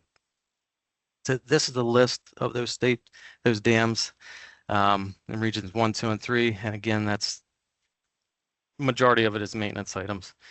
If you go to the next slide here, this is just kind of giving an idea of some of the maintenance activities that we will perform with the dams. This is at Colonel Denning State Park. This is the end wall at the outlet conduit. You can see on the left there's workers removing deteriorated concrete, spalls in the concrete there. This is also a CCC dam constructed in around 1930. So this has some historical significance. So we try to keep it as historical as possible. If we can keep as much of the dam there as possible, we can. Sometimes that's not possible. We have to remove some parts of that structure. But here they're removing that concrete, that's balled concrete. And you can see in the picture on the right, that's the replaced concrete. Also with this project, it's difficult to see, but on that picture on the right, you can see some repointing in the stonework. It's one of the ways we can try to keep that historical significance there. This also had similar stonework in the spillway, and we did the same thing, same approach with that, with grouting and repointing of that stonework. So you can go to the next slide. This is George B. Stevenson Dam. It's in Mahoning State Park, and Kurt spoke about this one. This is a larger dam that DCNR owns. The top left picture, you can see the maintenance there. That track loader is removing vegetation from the spillway approach. They have a chipper cutter head on there, removing those trees from the spillway approach. So if we do get a storm event and that spillway is activated, we don't have any obstructions going into that spillway. The center picture, that's same concrete repairs in the spillway, just downstream of the vegetation removal. And if you look close there, you can see some concrete that's missing in places on the right. The worker, you can see he's preparing that to get new concrete in there, the maintenance activity. We can go to the next slide. This is a list of the dams in Region 4. Similar projects, maintenance activities, 15 dams listed there in Region 4. And the next slide will give us an idea of some of the work that's going on in that region. It's at Locust Lake Small Pond. This is at Locust Lake State Park. On the left, you can see they're setting forms for concrete repair. This was a dam. On the left side, originally the drawdown facility was on the left side of the dam. And when we're speaking about dams, we're always facing downstream. So left would be as you're facing downstream, and right similar, always facing downstream. So this drawdown facility was on the left side of the spillway, and the park did not have an access road on that side. The concrete in that drawdown facility was old, deteriorated, and the gate did not function properly. So we abandoned that in place, moved the drawdown structure to the right side of the spillway so the park could have access to that. And you can see in that picture on the right, there's a valve installed there. There will be a vault, concrete vault encased around that, and the pipe is being laid in there into the cradles in that photo, and that will also be concrete encased and covered over, so it would just be in dam embankment there, and you will not see any of this when it's finished. I can move to the next slide. This is at Nockamixon Dam, Nockamixon State Park. On the left, you can see that yellow valve, that large Bunger valve, and you can see it's leaking, pretty significant leak from 9 o'clock to 3 o'clock on that valve. In that center photo, you can see the worker, he's adjusting the bottom of that valve to minimize that leak or get that, I guess, reduce as much as possible from there. This dam's older. I want to say this valve is 50 or 60 years old. So sometimes you can't get it to completely seal, but we can decrease that amount significantly. And on the right, that is in the discharge channel just downstream of this valve. There's a flume and a wall across that where there's a notch in there. This is the dam that we're required to have a specific amount of flow downstream. And this flume wall will cross that outlet channel with a notch, so we're able to measure the amount of flow that goes downstream. And these workers are forming a new wall. The old wall, concrete wall, was deteriorated, and they're forming a new wall to place that across the outlet channel there. And we can move to the next slide. So it's dredging projects. Right now we have about 5 dredging projects in design. They typically occur when, if they're online, like Kirk was talking about the online dams. So a lot of these will have a stream directly coming into the dam, and naturally they'll carry sediment. The streams will carry sediment, and you have high flow events, flooding, additional sediments carried in those streams. When it gets to the impoundment, the velocity of the stream decreases, and that sediment's going to drop out, and it ends up in the impoundment. A lot of times it affects the recreation activities, boating, or in some cases it may affect the beaches. So when boaters, kayaks, canoes cannot access certain parts of the lakes, that's kind of when these projects come into play. You can go to the next slide here.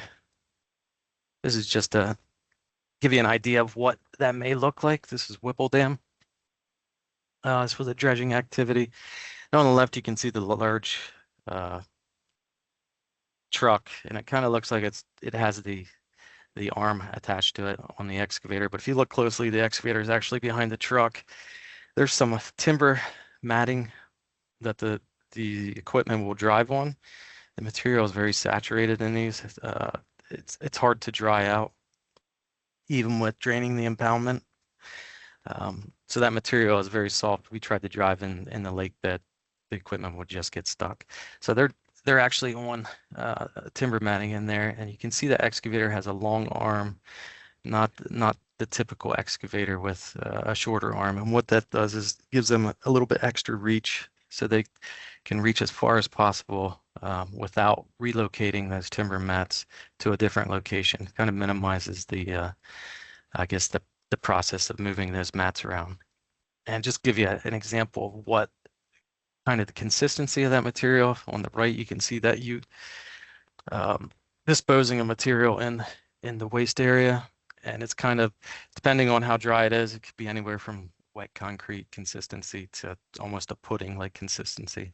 So if it is being trucked off site, it does sometimes that can cause some issues or difficulties in how to transport that. We may have to attempt to dry that material or use special trucks to transport that to a disposal area. You can move to the next slide.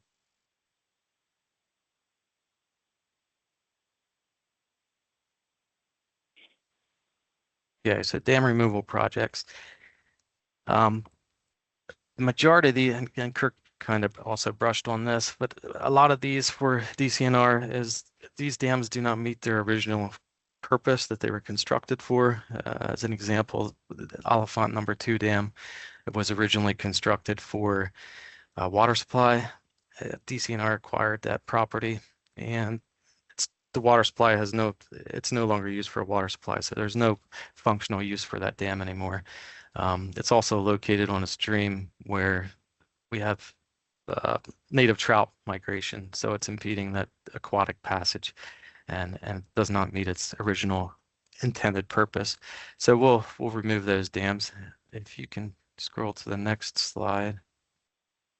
This is one of our most recent dam removals at Indian Run Dam. It's part of the Hickory Run State Park complex. Photo on the left is what used to be a vehicle access bridge, has deteriorated over time. And at the point right before we removed this, it was just a pedestrian footbridge. The beams underneath that bridge were failing, and you can see that the distance from the water surface elevation to that low chord is very minimal. So any debris coming down through there could get block that passage, and also the stream channel is narrow, much narrower than what it is upstream and downstream. In the center photo, you can see that is a photo looking upstream. It's from just below the dam. This property was acquired from a sportsman club, and I think over the years they tried to, before DCNR acquired it, they tried to perform some maintenance on there for erosion. And you can see the gabion baskets in that photo, and just the upstream of the gabion baskets was the concrete dam, and that has failed. And you can see, if you look closely there, you can see significant seepage through that dam. The photo on the right will show you that level of the impoundment has dropped from its original construction. That probably would be about 1.5 feet higher, and the water surface would be touching that stonework on the left side there. So this dam was failing. The next slide will show what it looks like. Oops, you can back up one slide there. Yes, so this shows what it looks like after the dam was removed. And this was just removed the end of October. This was completed, so it hasn't greened up yet. This is all seeded, in a year or two you will see vegetation growing on the banks. The picture on the left is taken where that footbridge was. You can see that stream channel has been widened to match more closely with upstream and downstream. Picture in the center is actually taken just downstream of where the dam was located. This was a native trout stream, so this also provides passage for trout to swim up through where the dam once was and spawn upstream, and also freely through this area now. The same location, it's just upstream where the dam was, just facing the opposite direction, facing downstream. And we can go to the next slide. Gets us to the dam rehabilitation projects, and this is more large-scale projects. The majority of these involve improvements to spillways or major reconstruction of dams, the embankments, or the control towers. So you scroll to the next slide. This is just a bar graph from ASDSO, Association for State Dam Safety Officials. This just shows that failure, and Kirk kind of touched on this in his slides. This just shows the failure incident driver for dams from 2010 to 2019. You can see that major driver is flooding. And this kind of goes hand in hand with the next slide. This failure mechanism would be overtopping. So along with that flooding and overtopping, that's by far the major reason for dam failures from in this time frame and in general. We can go to the next slide. This just shows a kind of a general layout of what a dam would look like. So during normal operation, that primary spillway riser typically handles all the flow. That flow will enter that riser, go into the spillway conduit through the dam, and discharge safely downstream of the dam. During larger storm events, you can go back. During larger storm events, that water level will rise. We can go back one slide there. So that water level in the impoundment will rise and get up to a level where it activates that auxiliary spillway, and then that will carry the flow safely past the dam. And the next slide will show, these are our 45 high hazard dams that DCNR owns. And this shows the spillway capacity within them. In 2019, DEP updated the probable maximum precipitation study, or PMP study. And what that did was it took all historical rainfall data or precipitation data, evaluated that, and kind of calculated a number for the maximum amount of precipitation that a region could receive. And kind of to put that in perspective, typically during a 100-year storm event in Pennsylvania, those numbers may range from 6.5 to 8.5 inches of rain or precipitation in a 24-hour period. These PMP studies, the updated PMP studies, those values could be anywhere from 24 to well over 30 inches of precipitation in a 24-hour time frame. So it's much larger than a 100-year storm event or even a 500-year storm event. So prior to 2019, we had 9 dams that were compliant and could meet spillway capacities for these storm events. As of right now, 2025, we have 23 dams that are compliant and meet that spillway capacity requirement. And with the projects that we have in design right now, by 2029, we should have 29 dams that meet that spillway capacity requirement. So we've come, by 2029, we should have come quite a ways in meeting those requirements. We still have a little ways to go. That just gives you an idea of where we are with the spillway capacities of our high hazard dams. We can go to the next slide. Some of the ways that we can resolve that to meet the spillway requirements or meet DEP's requirements for meeting the regulations. This is Lyman Run Dam. And this was one of our dams that we were well below spillway capacity. We had some other issues here. So it's a complete rebuild. And you can see the design of that spillway. This is called a labyrinth spillway. You have that zigzag pattern, and you can kind of see that more clearly on the right-hand side and that blow-up picture. So that center section, what this does is creates a longer spillway length. So we can get more water through the spillway, increases that spillway capacity. So one of the ways that we can do that, increase spillway capacity, is put these newer designs of spillways in our dams. This one, that center section is lower. That will typically handle normal flows through the dam. And then if we have a larger storm event, the lake levels rise and it will activate additional sections of that labyrinth spillway. And another way that we can, this is at Poe Valley Dam, Poe Valley State Park. Another way we can accomplish this is to armor the dam embankment. So if it does overtop, we can prevent a breaching of the dam and complete failure of the dam. So the way they'll construct this with its roller compacted concrete, they'll put in a layer of concrete, and this is a very stiff layer of concrete. So they'll place that, roll it and compact it, and put another lift in. Usually the lifts are somewhere around a foot in height, and they'll place that, roll it, and keep moving up until we compact that whole embankment for overtopping protection or armoring protection of the dam. And you can see in this photo, you cannot, the way this is, we can cover this with topsoil and seed this and vegetate it. When we're finished, you wouldn't even know that there's concrete under this dam. It looks like it was originally. And for this one, this was another CCC era dam with the Civilian Conservation Corps.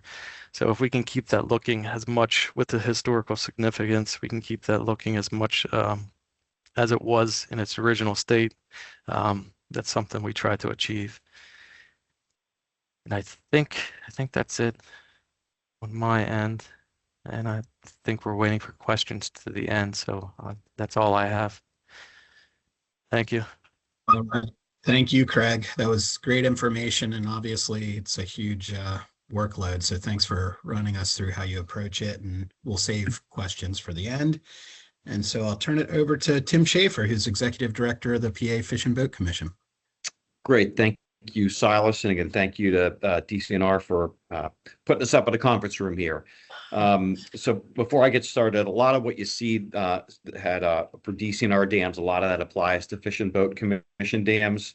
What I'm mainly going to focus on here today is the funding strategies that we've used for them.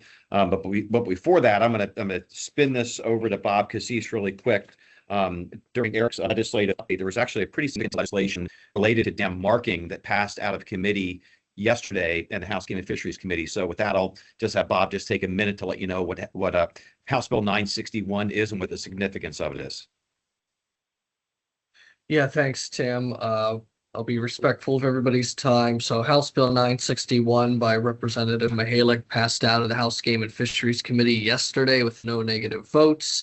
And essentially what it does, and in tandem with DEP, I should say thank you to the department for working with us on this bill.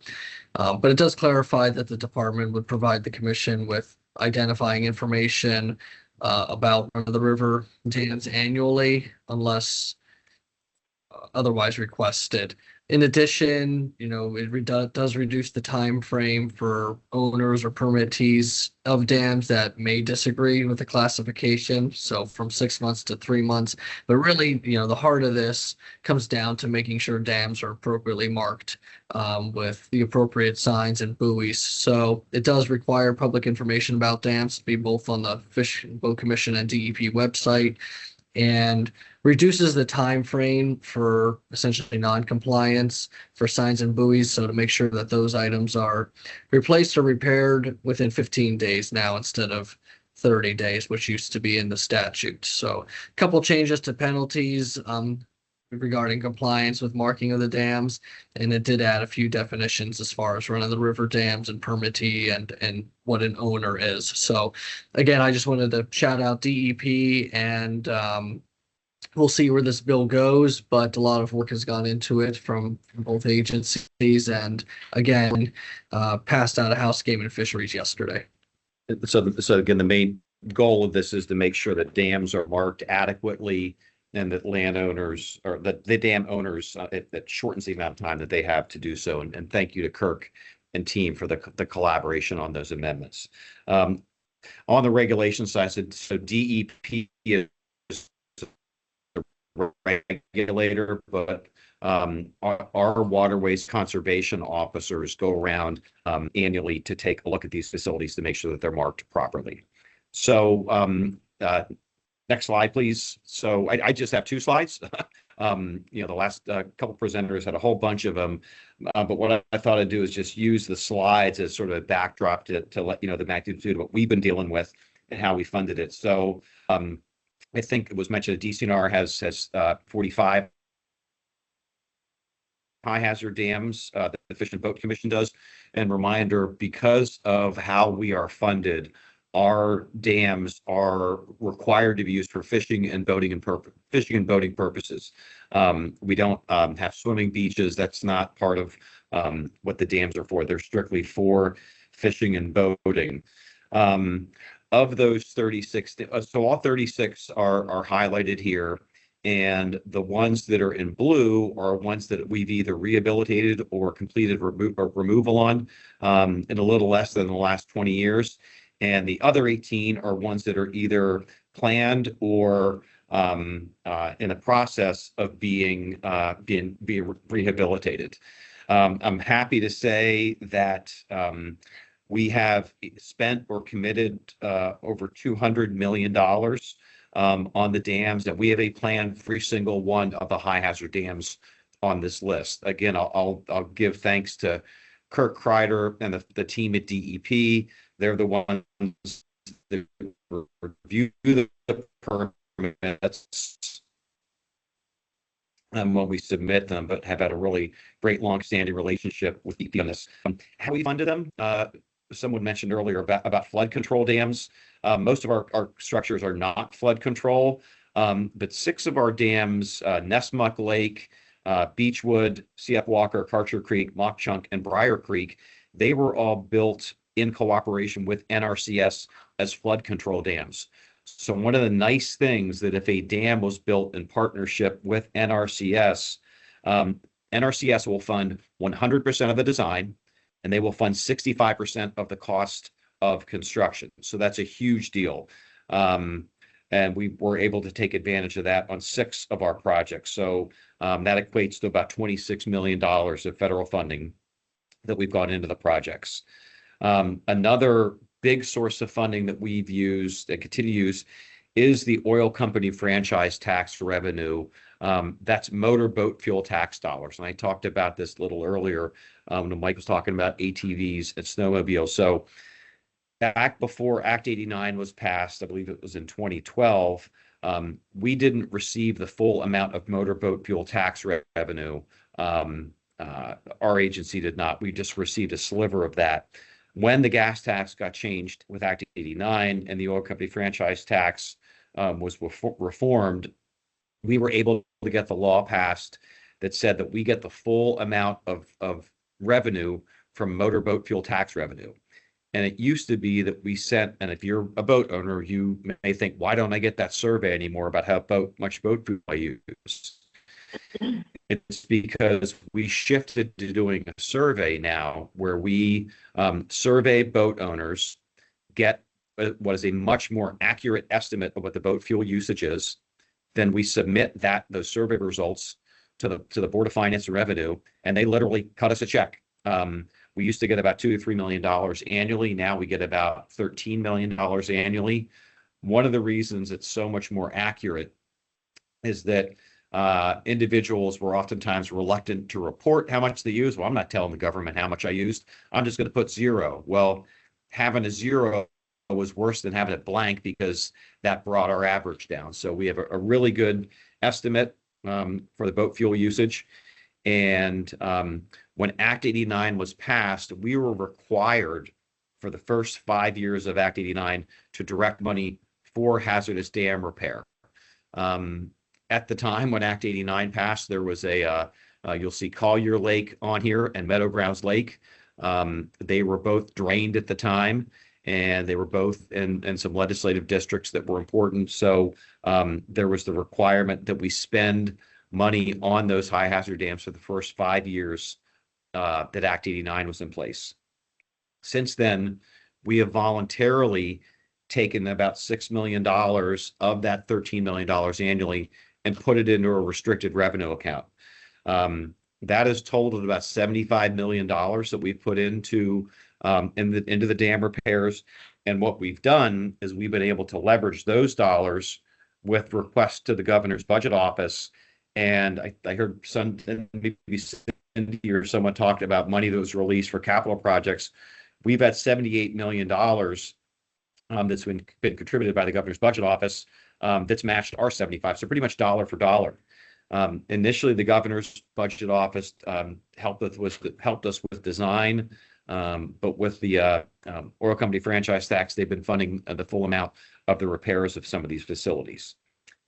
In addition to oil company franchise tax, governor's budget office, the federal money, we also took advantage of a bill. Oh my gosh, Kirk might remember when it was, but the H2OPA Act a number of years ago. We were able to use that for a couple of our projects that were also flood control projects. So $21 million in H2OPA, and then we've used smaller amounts of Growing Greener $2, local county and township contributions, and then some local groups to round out that roughly $204 million that we have committed. So Paul Urbanek, who is the head of our Bureau of Engineering, he and I set the goal, a couple of years ago, let's fix everything. And I can't believe it, but we've got the funding committed or allocated to actually get all of our high hazard unsafe dams repaired. So again, the ones that are in blue are the ones that have been rehabilitated or removed, the ones in red, the ones that are planned. It's significant to note you can make a dam safe by removing it. So, and these are all think of a big state park lake dam. But in a couple instances, we've actually removed the dams, much to my good friend Rocco Ally's chagrin. Two of those that were removed and not repaired were Hereford Manor A and B Lake in Butler County. Hereford Manor lakes were built on an old strip mine, and literally the dam was an old, pick your regional term, Bodie pile, Colm Bank, whatever you want to call it. That was the dam. And when we removed those dams at a really high cost, since it was on top of an old cracked coal seam, that was one that just was cost prohibitive to rebuild that dam. So again, that's an overview of our high hazard dams. Next slide, please. We have a lot fewer low hazard dams, but we also have all of those, a plan for all of these facilities as well. The ones that are in blue are the ones that have been completed. The most noteworthy one is Children's Lake, just a wonderful part of Boiling Springs, Pennsylvania, the centerpiece of the town. We were able to complete that just earlier this year, but then we have a couple other smaller low hazard dams that we've removed, and then the other ones there are ones that we have plans for removals.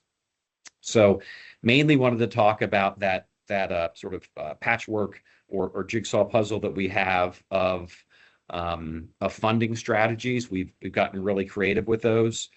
One thing that you don't see on this list is any reference to fish passage or aquatic organism passage or stream habitat.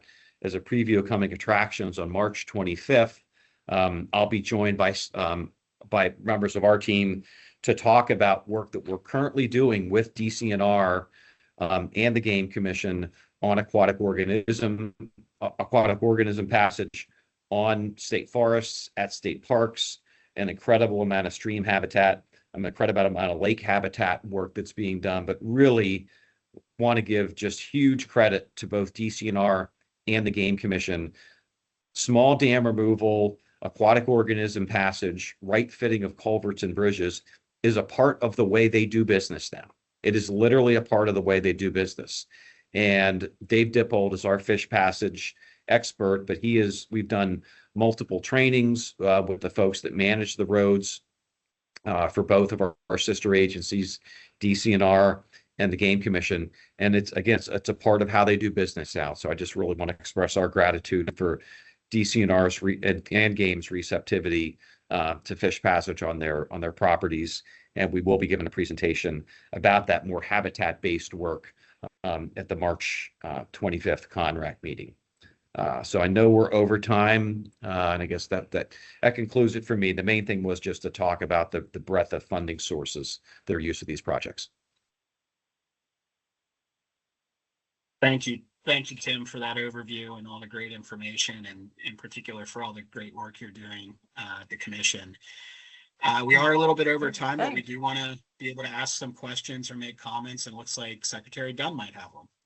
Oh, no, I'm just clapping for no? the presentations. Okay. Good presentation. A really, really important topic. Yep.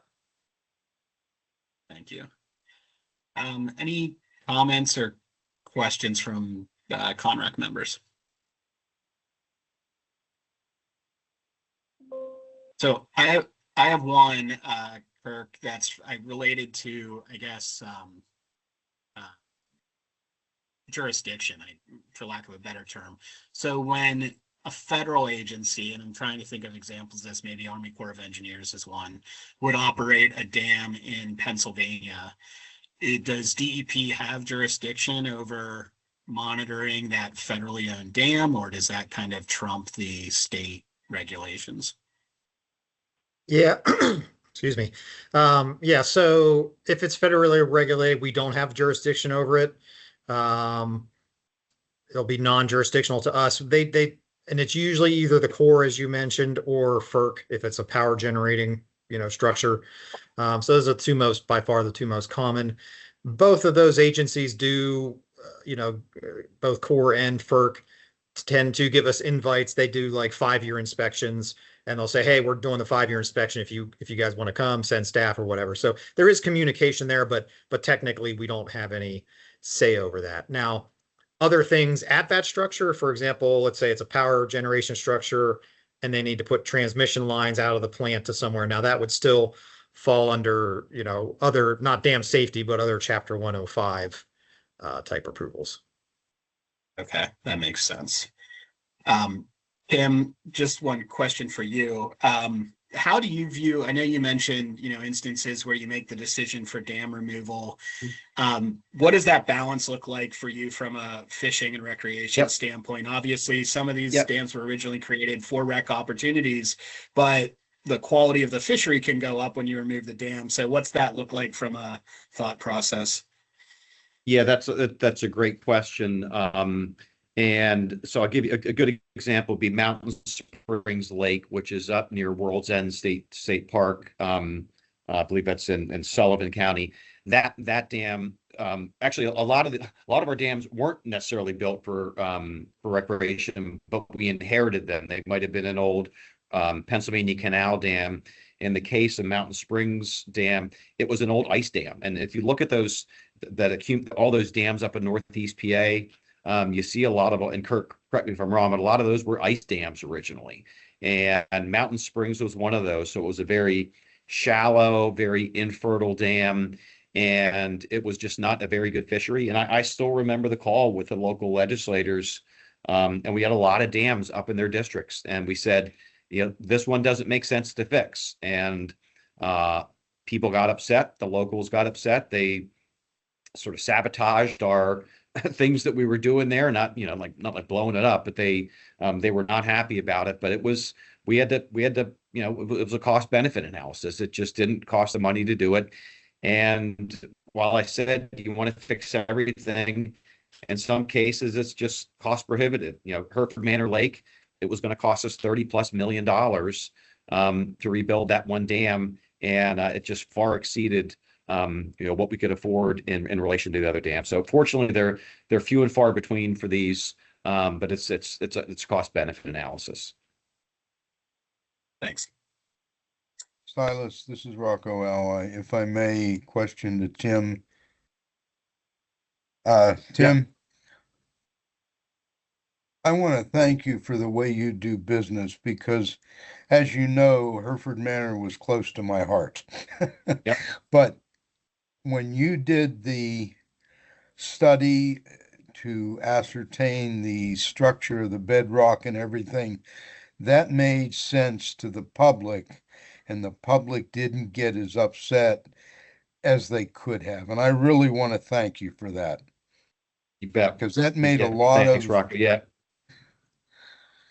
yeah, that we Yeah, couldn't Rocco- get that done originally, but it did come about, and like I say, it made a lot of sense. Thanks. Yeah, when Rocco was one of our commissioners, we attended multiple evenings at fire halls and sportsmen's clubs of angry people. But once we showed them, we actually spent about $5,000 and hired a geotechnical engineer to do that underlying analysis for us. And once you're honest people with the folks about why we couldn't do this, they begrudgingly accepted it.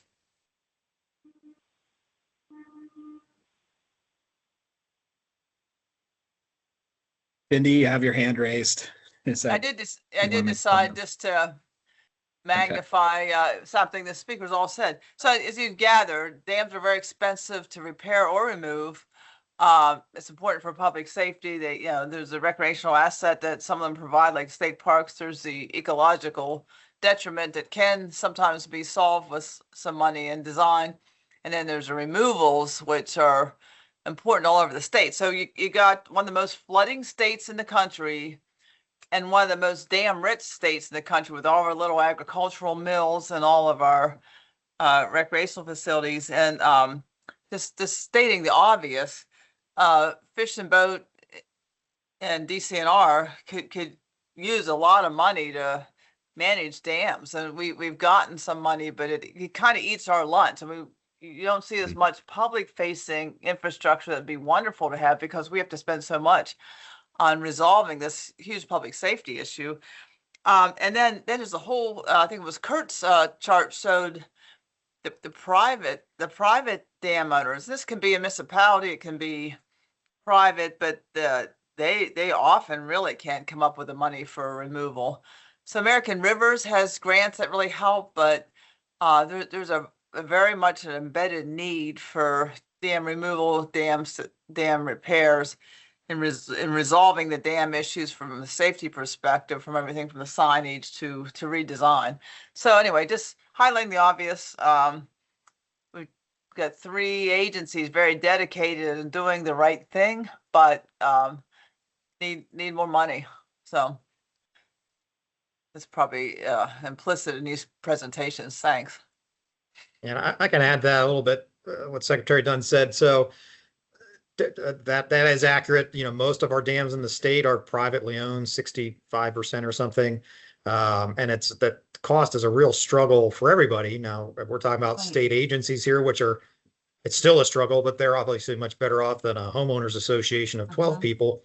It's a real challenge. So I think, big picture too, just to sort of comment on the efforts that DCNR and Fish and Boat have done here. Next year will be 30 years since I was first an intern in dam safety. And back at that time, yeah, pretty much just about all of these dams we've been talking about today between DCNR and Fish and Boat, all of them needed, major work. And so we really come a long way. So I want to call that out too. It's a big effort, and it's had a lot of positive benefits. And we're almost getting to the point in a few years where I think all of these, between the 2 agencies, these dams will be in pretty good shape. So that's something to celebrate. Yep. That's probably a high point to leave on. So thank you, Kirk, for that. And thank you to all 3 speakers. You covered a lot of ground. And if we have any follow-up questions from CONRAC, we'll be sure to get in touch. But thanks for being with us today. Great presentations and bearing with us through the technical challenges as well. So thank you very much. Yep. And now in closing out the meeting, we don't have any formal CONRAC business on this month's agenda, but we do have our second public comment period. And I know in the chat, Jim had indicated a public comment. And so Jim, we don't have your last name, so please introduce yourself when you're unmuted and provide your public comment.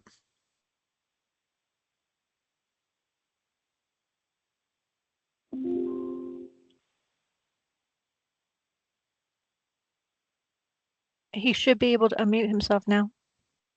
Okay, Jim, give that a try, please.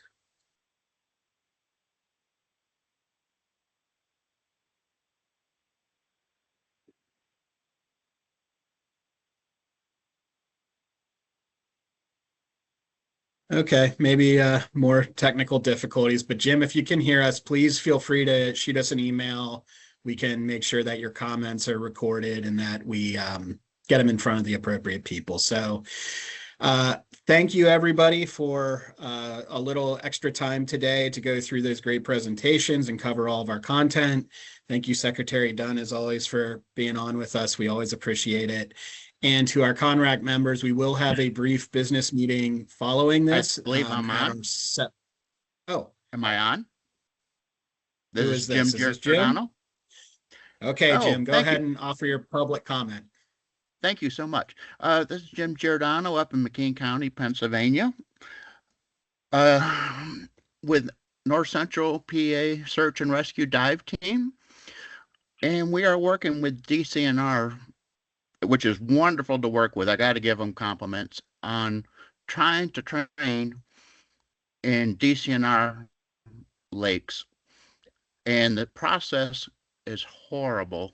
And I'm hoping that we can reach out to DCNR and maybe look at changing how this process is. We started this process in September.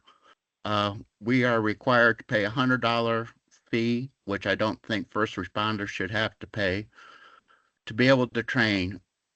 Right now, I'm up over 75 emails going back and forth, and we still are not able to do this. So I'm hoping DCNR can do something somewhere along the way and make the process a little bit easier for the first responders.